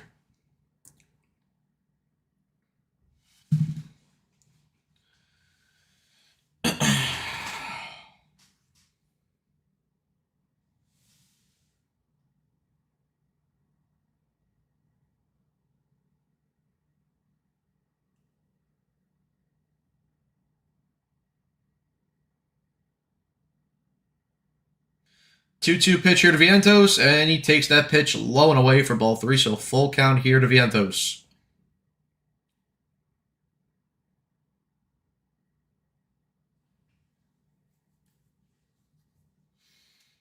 Come on, Mark.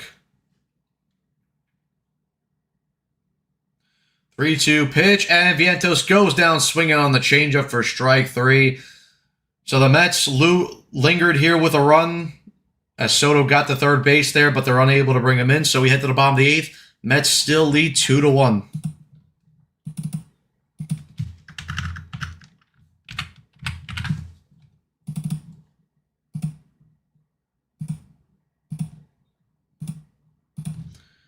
And Luke Weaver will come into pitch now for the Mets.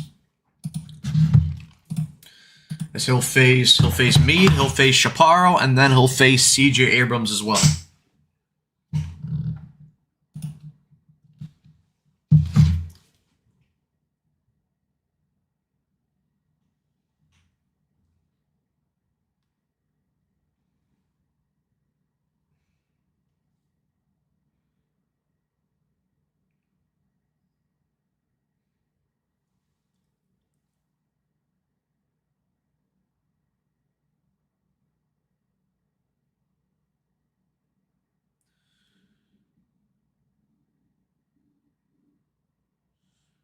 News for the A's here. Denzel Clark pulled from his rehab assignment after suffering a high-grade left hamstring strain.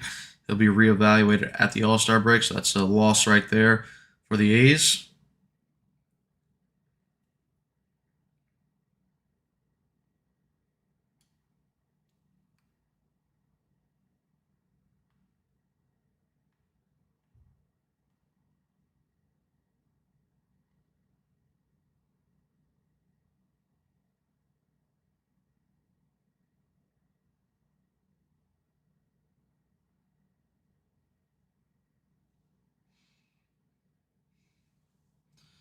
Vientos won't see another fastball for the rest of the year. Slump time.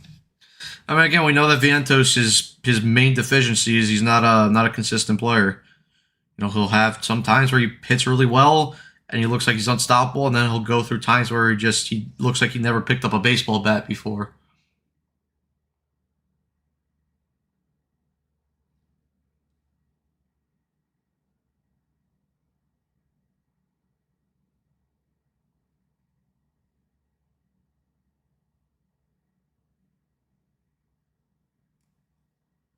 All right, now here's Luke Weaver to face Meade, and that fastball is in at the knees for strike 1. Weaver this year has a 3.54 ERA in 19 appearances. He's 0 for 2 in save opportunities, and an opponent OPS of 627, and he has a 9.30 Ks per 9. The 0-1 pitch, and that cutter misses outside for ball 1. Meade's 0 for 3 with a ground out, line out, and a strikeout, and BB is saying, good luck, bullpen, be perfect. Well, as it looks like right now, they're going to have to be perfect, but because it doesn't look like this offense is scoring any more runs. The 1-1 pitch, and Meade fouls back that cutter. 1-2. Hornets saying, every time I think Swaggy's going to go on a streak, he reminds me not to believe. And at least he made that one really nice diving stop on C.J. Abrams to save a run. Because if he didn't, it'd be a 2-2 ball game right now. The 1-2 pitch from Weaver, and Meade hits that ball into right field. Benj will get underneath it, and he'll make the catch for the first out of the inning.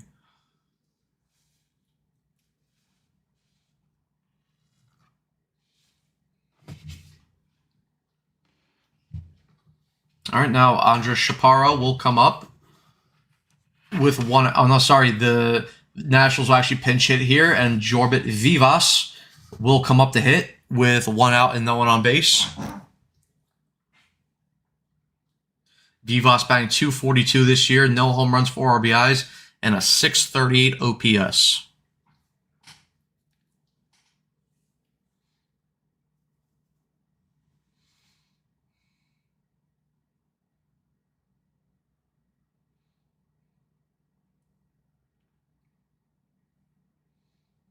First pitch here from Weaver is fouled back at 96 miles an hour. Weaver here ahead of Vivas 0-1.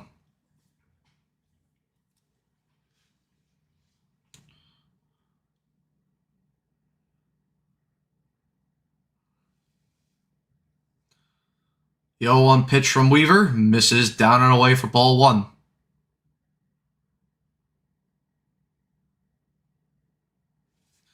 These young guys should be told by their so-called manager to catch the ball with 2 hands. Mendoza, the manager in name only.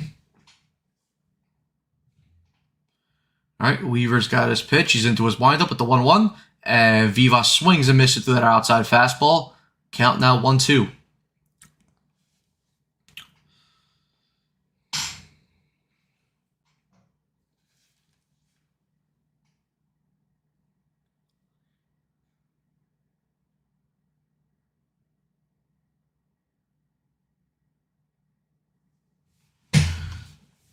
All right, 1-2 pitch here from Weaver. And he swung on and missed for strike 3. Weaver gets Vivas a strikeout on the low and away changeup. So quickly 2 outs here for Luke Weaver in the bottom of the 8th. And now CJ Abrams will come up with 2 outs and the base is empty. Beautiful changeup there by Weaver. Just waiting for the other shoe to drop, says Doug. BBA non-bunting ball droppers. Yeah, an extension from his first one versus just his ball droppers. Now here's CJ Abrams as he faces Weaver, and Weaver misses low and away with that fastball. Count 1-0. Abrams is 0 for 2 with a walk back in the first inning.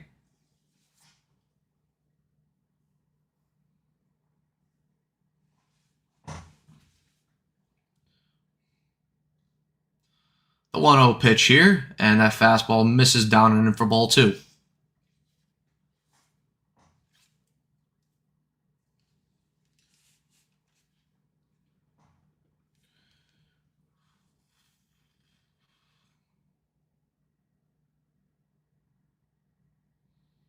Well, Luke. 2-0 pitch, and that fastball misses down and away for ball 3. So a 3-0 count here to CJ Abrams.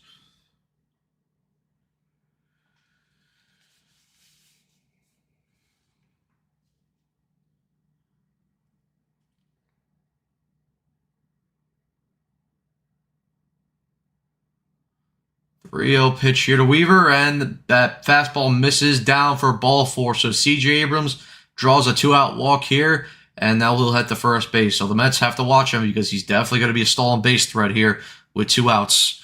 And now Dylan Cruz will come up with 1 out and Abrams off first base. Mets fourth place hitter OPS, the last in MLB. Pete Kurz, anyone they put immediately stops hitting. I put Ewing 4 at this point. At least he won't try to jack the ball every time. Now here's Dylan Cruz, who's 0 for 2 in the ball game. First pitch from Weaver, and that cutter misses outside for ball 1.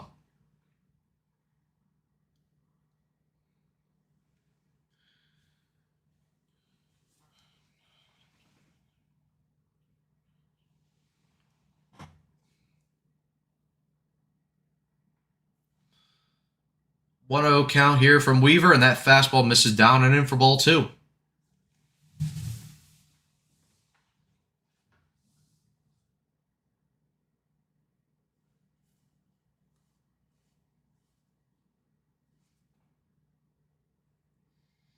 Right, Abrams leading off from first base. 2-0 pitch from Weaver, and Cruz fouls that pitch back, and it will go into the seats. So 2-1 count now to Cruz.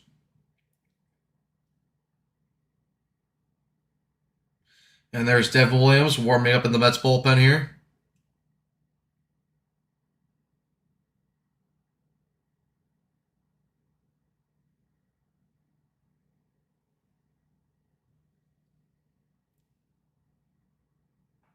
Two-one pitch from Weaver, and Cruz chops that changeup for a foul ball. So now the count is at 2-2.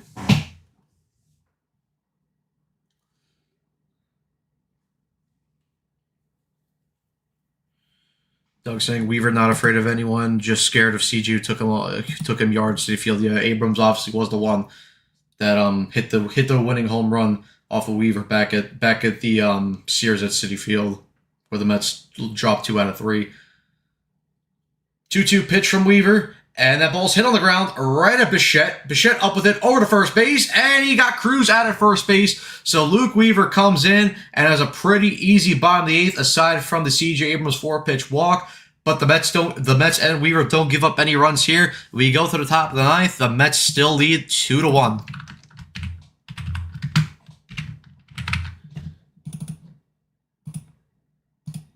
So good outing there by Weaver. And the bullpen continues to still look good. Hopefully the offense can get some runs here. It's going to be Beatty, Semien, and Ewing to hit for the Mets here. And guys, I'll be right back also.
All right, we're back here for the top of the 9th. Orlando Ribalta will come in out of the Nationals bullpen to face Brett Beatty, and that first pitch is in there for strike 1. She wanna go viral.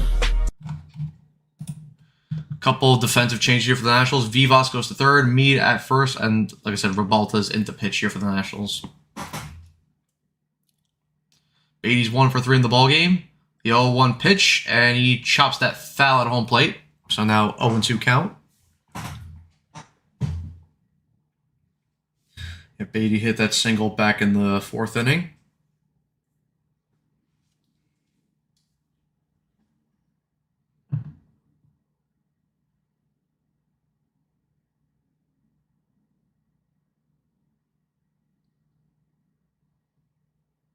The 0-2 pitch to Beatty is taken down and away for ball 1.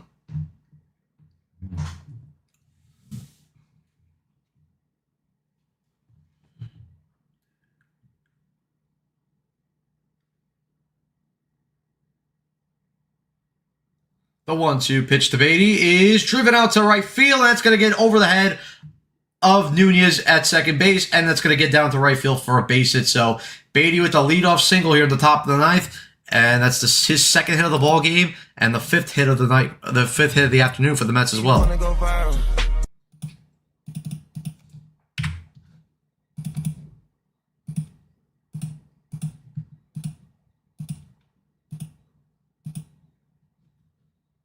All right, good piece of hitting there by Beatty as he leads off from first base.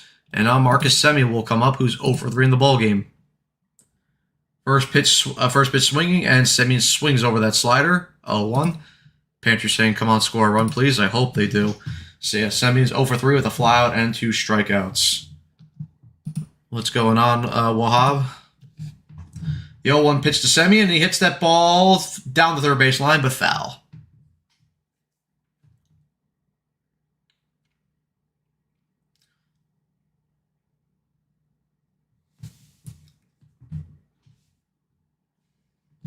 What's going on, Carlos?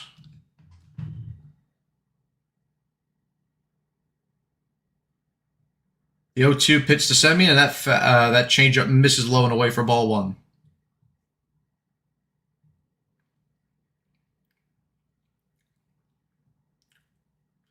And yep, there's Devin Williams warming up, so he will get the 9th inning for the Mets to try and close out this ball game. And to try to secure a series split here in DC against the Nationals.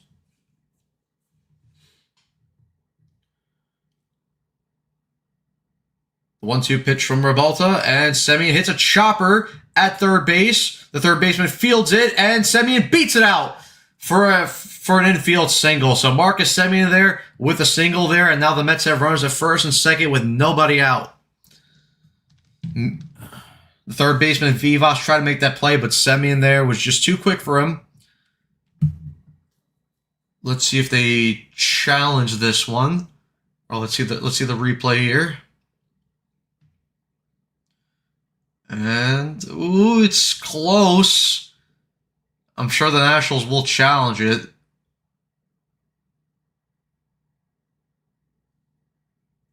I think that's too... Nope, they won't challenge. All right, now here's A.J. Ewing, and Ewing there bunts, and it's a beautiful bunt right to the pitcher. Sacrifice, and did he drop it?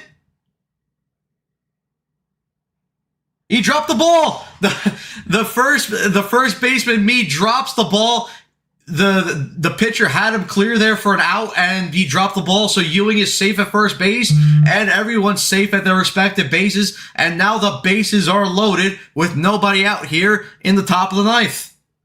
Yeah, clean drop.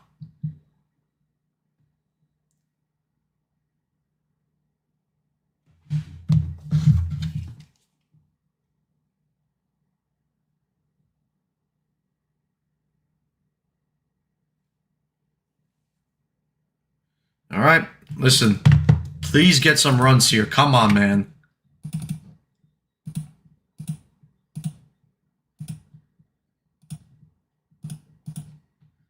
At least at minimum get 2 runs here. Now here's MJ Melendez up with a huge RBI opportunity here for the Mets. He's 0 for 1. Got on base twice via 2 hit by pitches and scored a run back in the 3rd inning. Who am I supporting? I'm supporting the Mets, if you can't tell. Obviously by the jersey and the fact that we are... And Melendez drives the ball to right field, but that ball goes into the seats foul.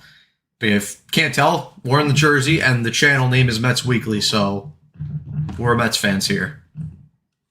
Apart from maybe a couple, like rogue Braves fan that usually comes into the comments section. This has to be the inning. I hope it is. The infield is in here for the Nationals. 0-1 pitch to Melendez, and that fastball misses up and away for ball 1. Who says old man can't run? Come on, MJ, get the streak started.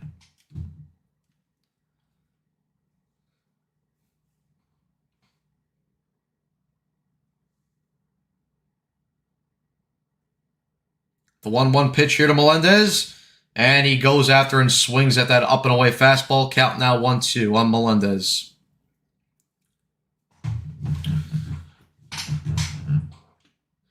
Luis Torrens on deck here for the Mets. Come on, give me a sacrifice. I'll take a sacrifice fly. Melendez calls time here.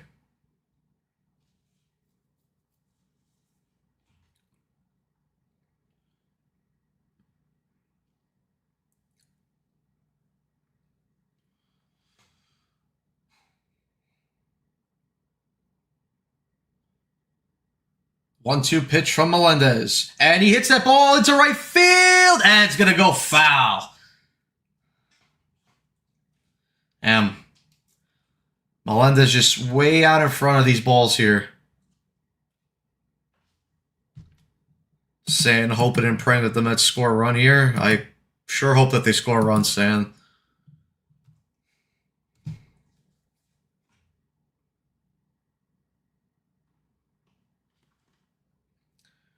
One-two pitch again here from Rebalta.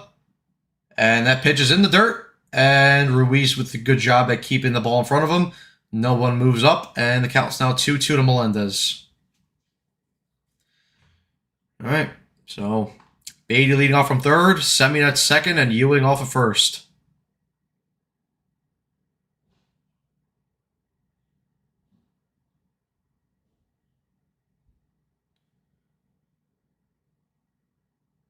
2-2 pitch here to Melendez, and he goes down on the up and away fastball for strike 3.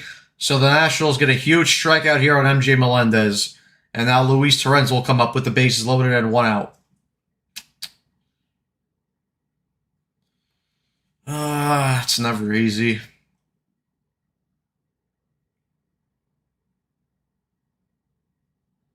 Come on, Torrens. Just hit a sacrifice fly, Torrens. All I'm asking. First pitch to Torrens, and that pitch is in there for strike 1. Torrens is 1 for 3 with a single and a run scored back in the 3rd.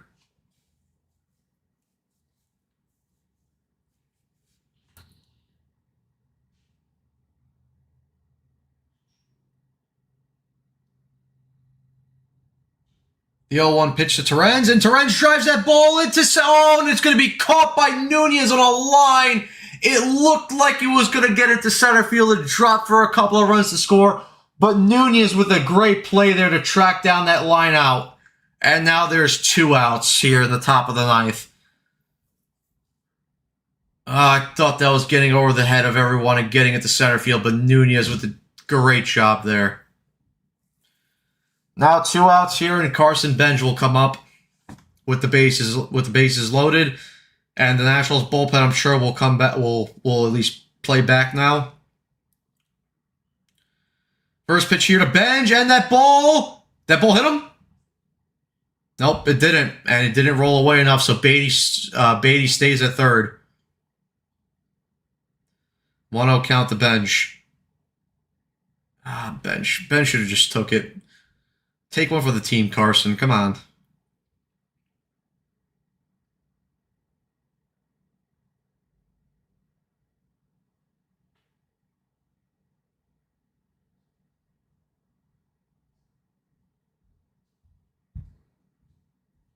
One 0 pitch to Bench, and he hits that ball foul into the seats. So 1-1 count now to Bench. So Tobias Myers now warming up in the bullpen, along with Devin Williams. Wonder what's the reason for this.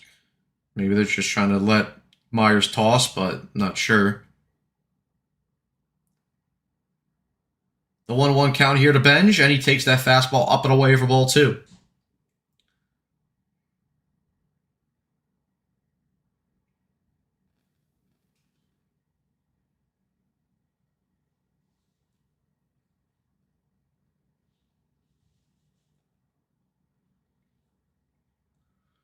Two on pitch, and that breaking ball's in there for strike 2. So now Rebalta's 1 strike away from working out of the bases loaded jam.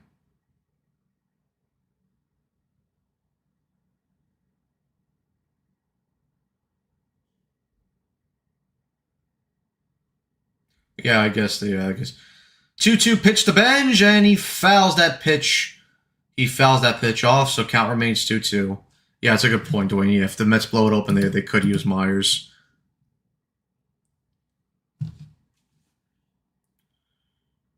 Come on, Carson.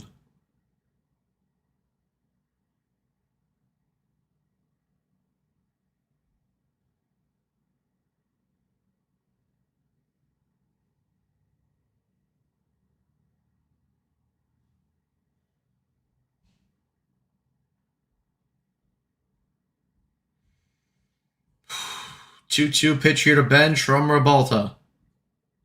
And he holds his swing there. So now a full count to Bench there on the up and away fastball. So now the runners will go.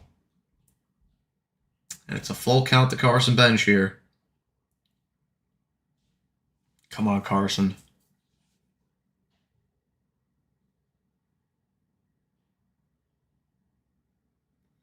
Three-two pitch to Bench, and he hits that ball out to right field. That ball's going to carry, and it's going to be caught by Jacob Young in the gap. And the Mets had bases loaded with nobody out, and they are unable to score a run. So we head to the bottom of the 9th. The Mets still lead at 2-1, and they'll look to close out this one-run ball game.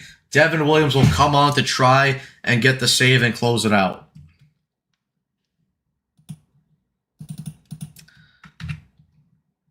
terrible.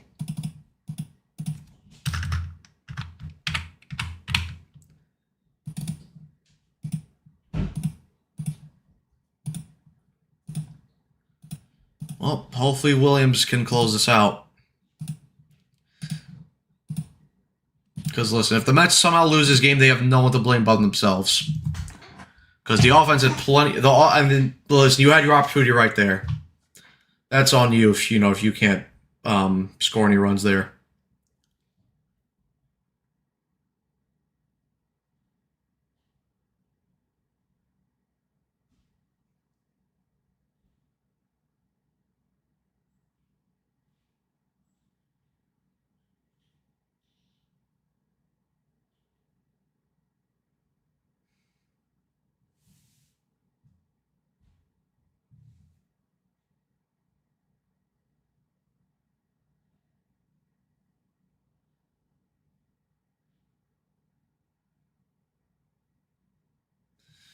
No outs, base loaded, not even a sac fly. Yup, that's frustrating. David Stearns just called Mendy and told him to put in Shalmanaya. BBA #1 bums, best in the league. Horn saying, let's win this the hard way. It's always a hard way. Pantries wants Melendez DFA'd.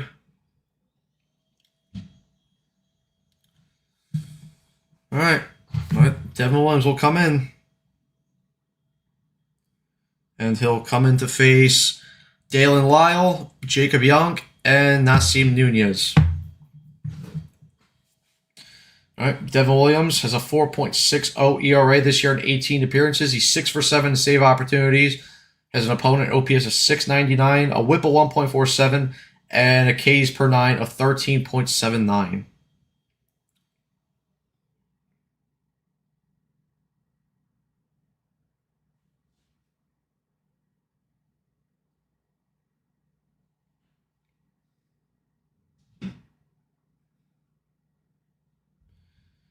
All right, first pitch here from Williams to Lyle, and that pitch is fouled off. 96-mile-an-hour fastball, 0-1. Lyle is 1 for 3, got a single back in the 4th inning.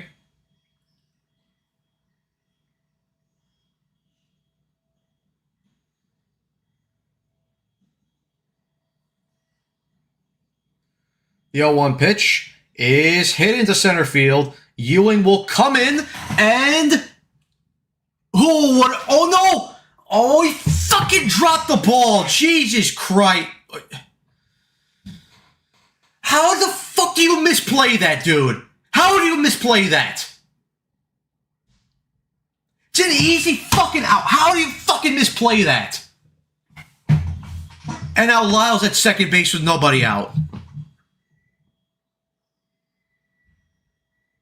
Unfucking believable. Fucking believable, dude. Fucking Jesus fucking Christ. Fucking pathetic. Fucking the whole thing. Can't fucking score with the bases loaded, and you fucking can't read a simple fucking pop out to center field. Fucking garbage. Unfucking real.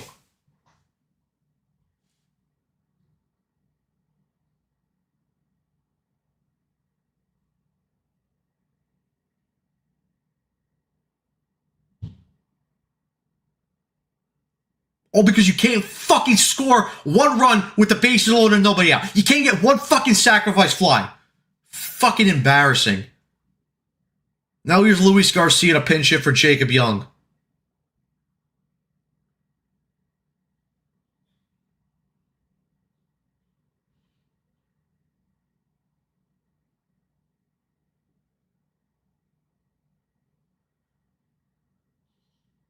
First pitch to Garcia. Pops that pitch back into the seats, foul.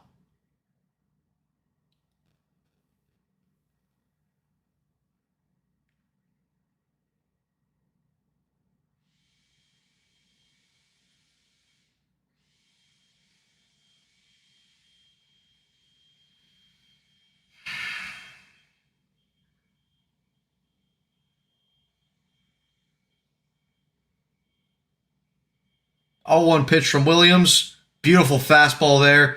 Clips the corner. Garcia will challenge that, but that pitch was definitely a strike. It hit the black perfectly. Yep, call is confirmed. 0-2 count. Nationals lose one of their 2 challenges.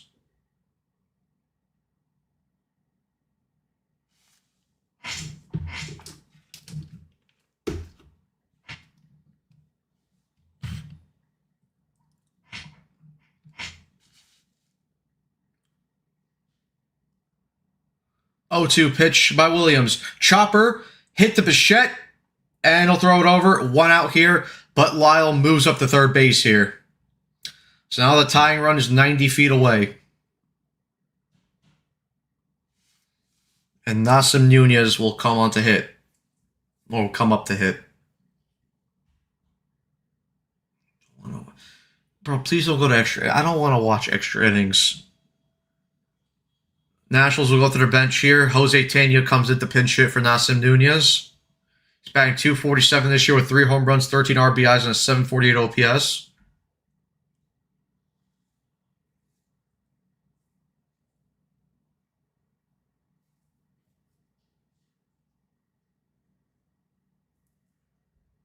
First pitch to Tena, and Tena swings and misses over that changeup. 0-1.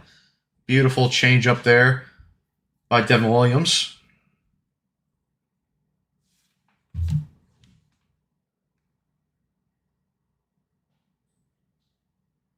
The 0-1 pitch, and that changeup misses down and away for ball 2. I'm sorry, for ball 1.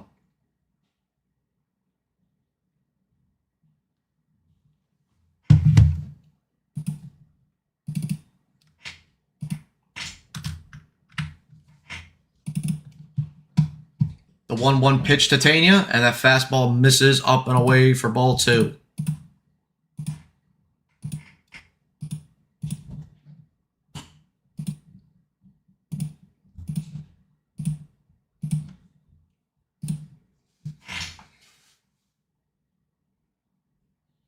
There's an extra wild rhino will appear.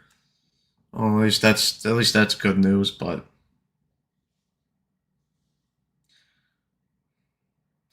no, listen, I don't want to be mad at him either, but it's like, come on, man. It frustrates me more that they couldn't freaking bring. Oh, gee, wild change up there by Williams. Good catch there by Torrens to keep Lyle at third base. 3-1 count now to Tena. It pisses me off more that they couldn't drive in the runs with nobody out. That's what pisses me off.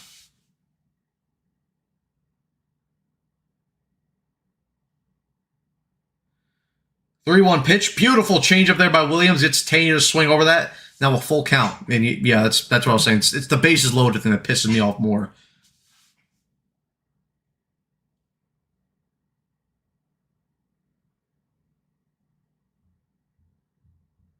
Come on, Williams.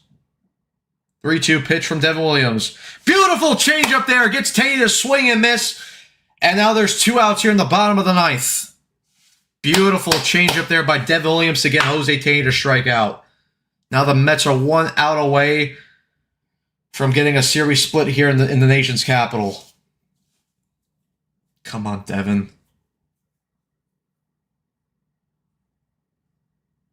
Come on, Devin.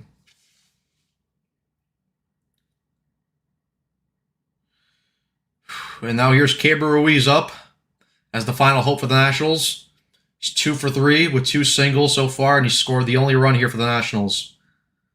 First pitch, and that changeup's hit on the ground right at Semien, who comes up with it over to first base, and that's the ball game. And the ball game is over. Put it in the books. The Mets take the final game of this series as they split the series 2-2 here in Washington, D.C., and now they head to Miami to start a 3-game set against the Marlins at Marlins Park. Look, again, not a perfect game here for the Mets by any means. Very ugly win, but the most important thing is they got the job done. Listen, for David Peterson, it was not a great start by him, but he did just enough to get through it. The bullpen was spectacular. The offense, aside from Bo Bichette, who had the 2 RBI single in the 3rd inning to give the Mets the lead.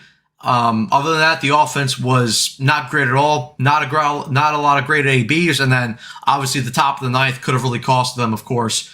with the bases loaded jam and not getting anyone out, or not getting anyone across with nobody out. But look, the bullpen was also fantastic. Brazoban, Rayleigh, Weaver, Devin Williams, they were all fantastic. So yeah, listen, Mets win. They split the series here in DC 2-2. Again, not where you wanted it to be. I wanted a series win.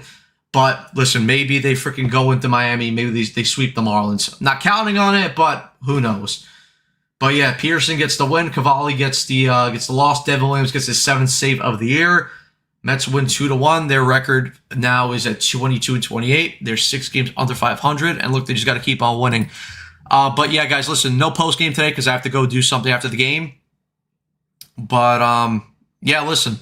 Obviously, tomorrow there will be a podcast that will be filmed in live stream. Carson, Andrew, maybe Frank again, depending on scheduling. They will be doing that podcast, breaking down this National Series. And then obviously we will have a watch along tomorrow. And of course, for the whole series against the Marlins. So make sure you guys are tuned in for that. But anyway, guys, thank you guys so much for tuning in for today's watch along stream. Make sure to subscribe for live episodes of the Mets Weekly Podcast following every single regular season series. Like I said before, make sure you guys are on the lookout for tomorrow because there will be a podcast episode. Make sure, for those of you watching on playback and want to join the conversation in the future, make sure to turn on post notifications to not miss when we go live for the next game, which again, tomorrow the Mets open up a series in Miami. First game will be at 7:10 tomorrow. Christian Scott will be, oh no, sorry, that's for the Saturday game. Let's see who's on the mound tomorrow for the Mets. So no pitcher yet for the Mets tomorrow, but Yuri Perez will take the mound for the Marlins. That game will be on picks. Maybe Joe Tong does make that start. Who knows? But the game is at 7:10. Of course, we'll be live 10 minutes prior before first pitch, 7 o'clock. So make sure you guys are on the lookout for that. Make sure to follow Mets Weekly on X and TikTok. Follow us individually. The links are all down below in the description. Also, guys, we topped that around like 195 live viewers. So as always, guys, make sure you guys hit that like button, subscribe, share, hit the notification bell as well. You guys are awesome. We all appreciate you guys here on Mets Weekly. You know, Carson, Andrew, Frank, Evan, me. We all appreciate you guys. You guys are awesome. And also, let's go Knicks as well. Hopefully they take a 2-0 series lead and really take a stranglehold over the Cavs. But anyway, guys, let's go Mets, and we'll see you guys next time. Peace out.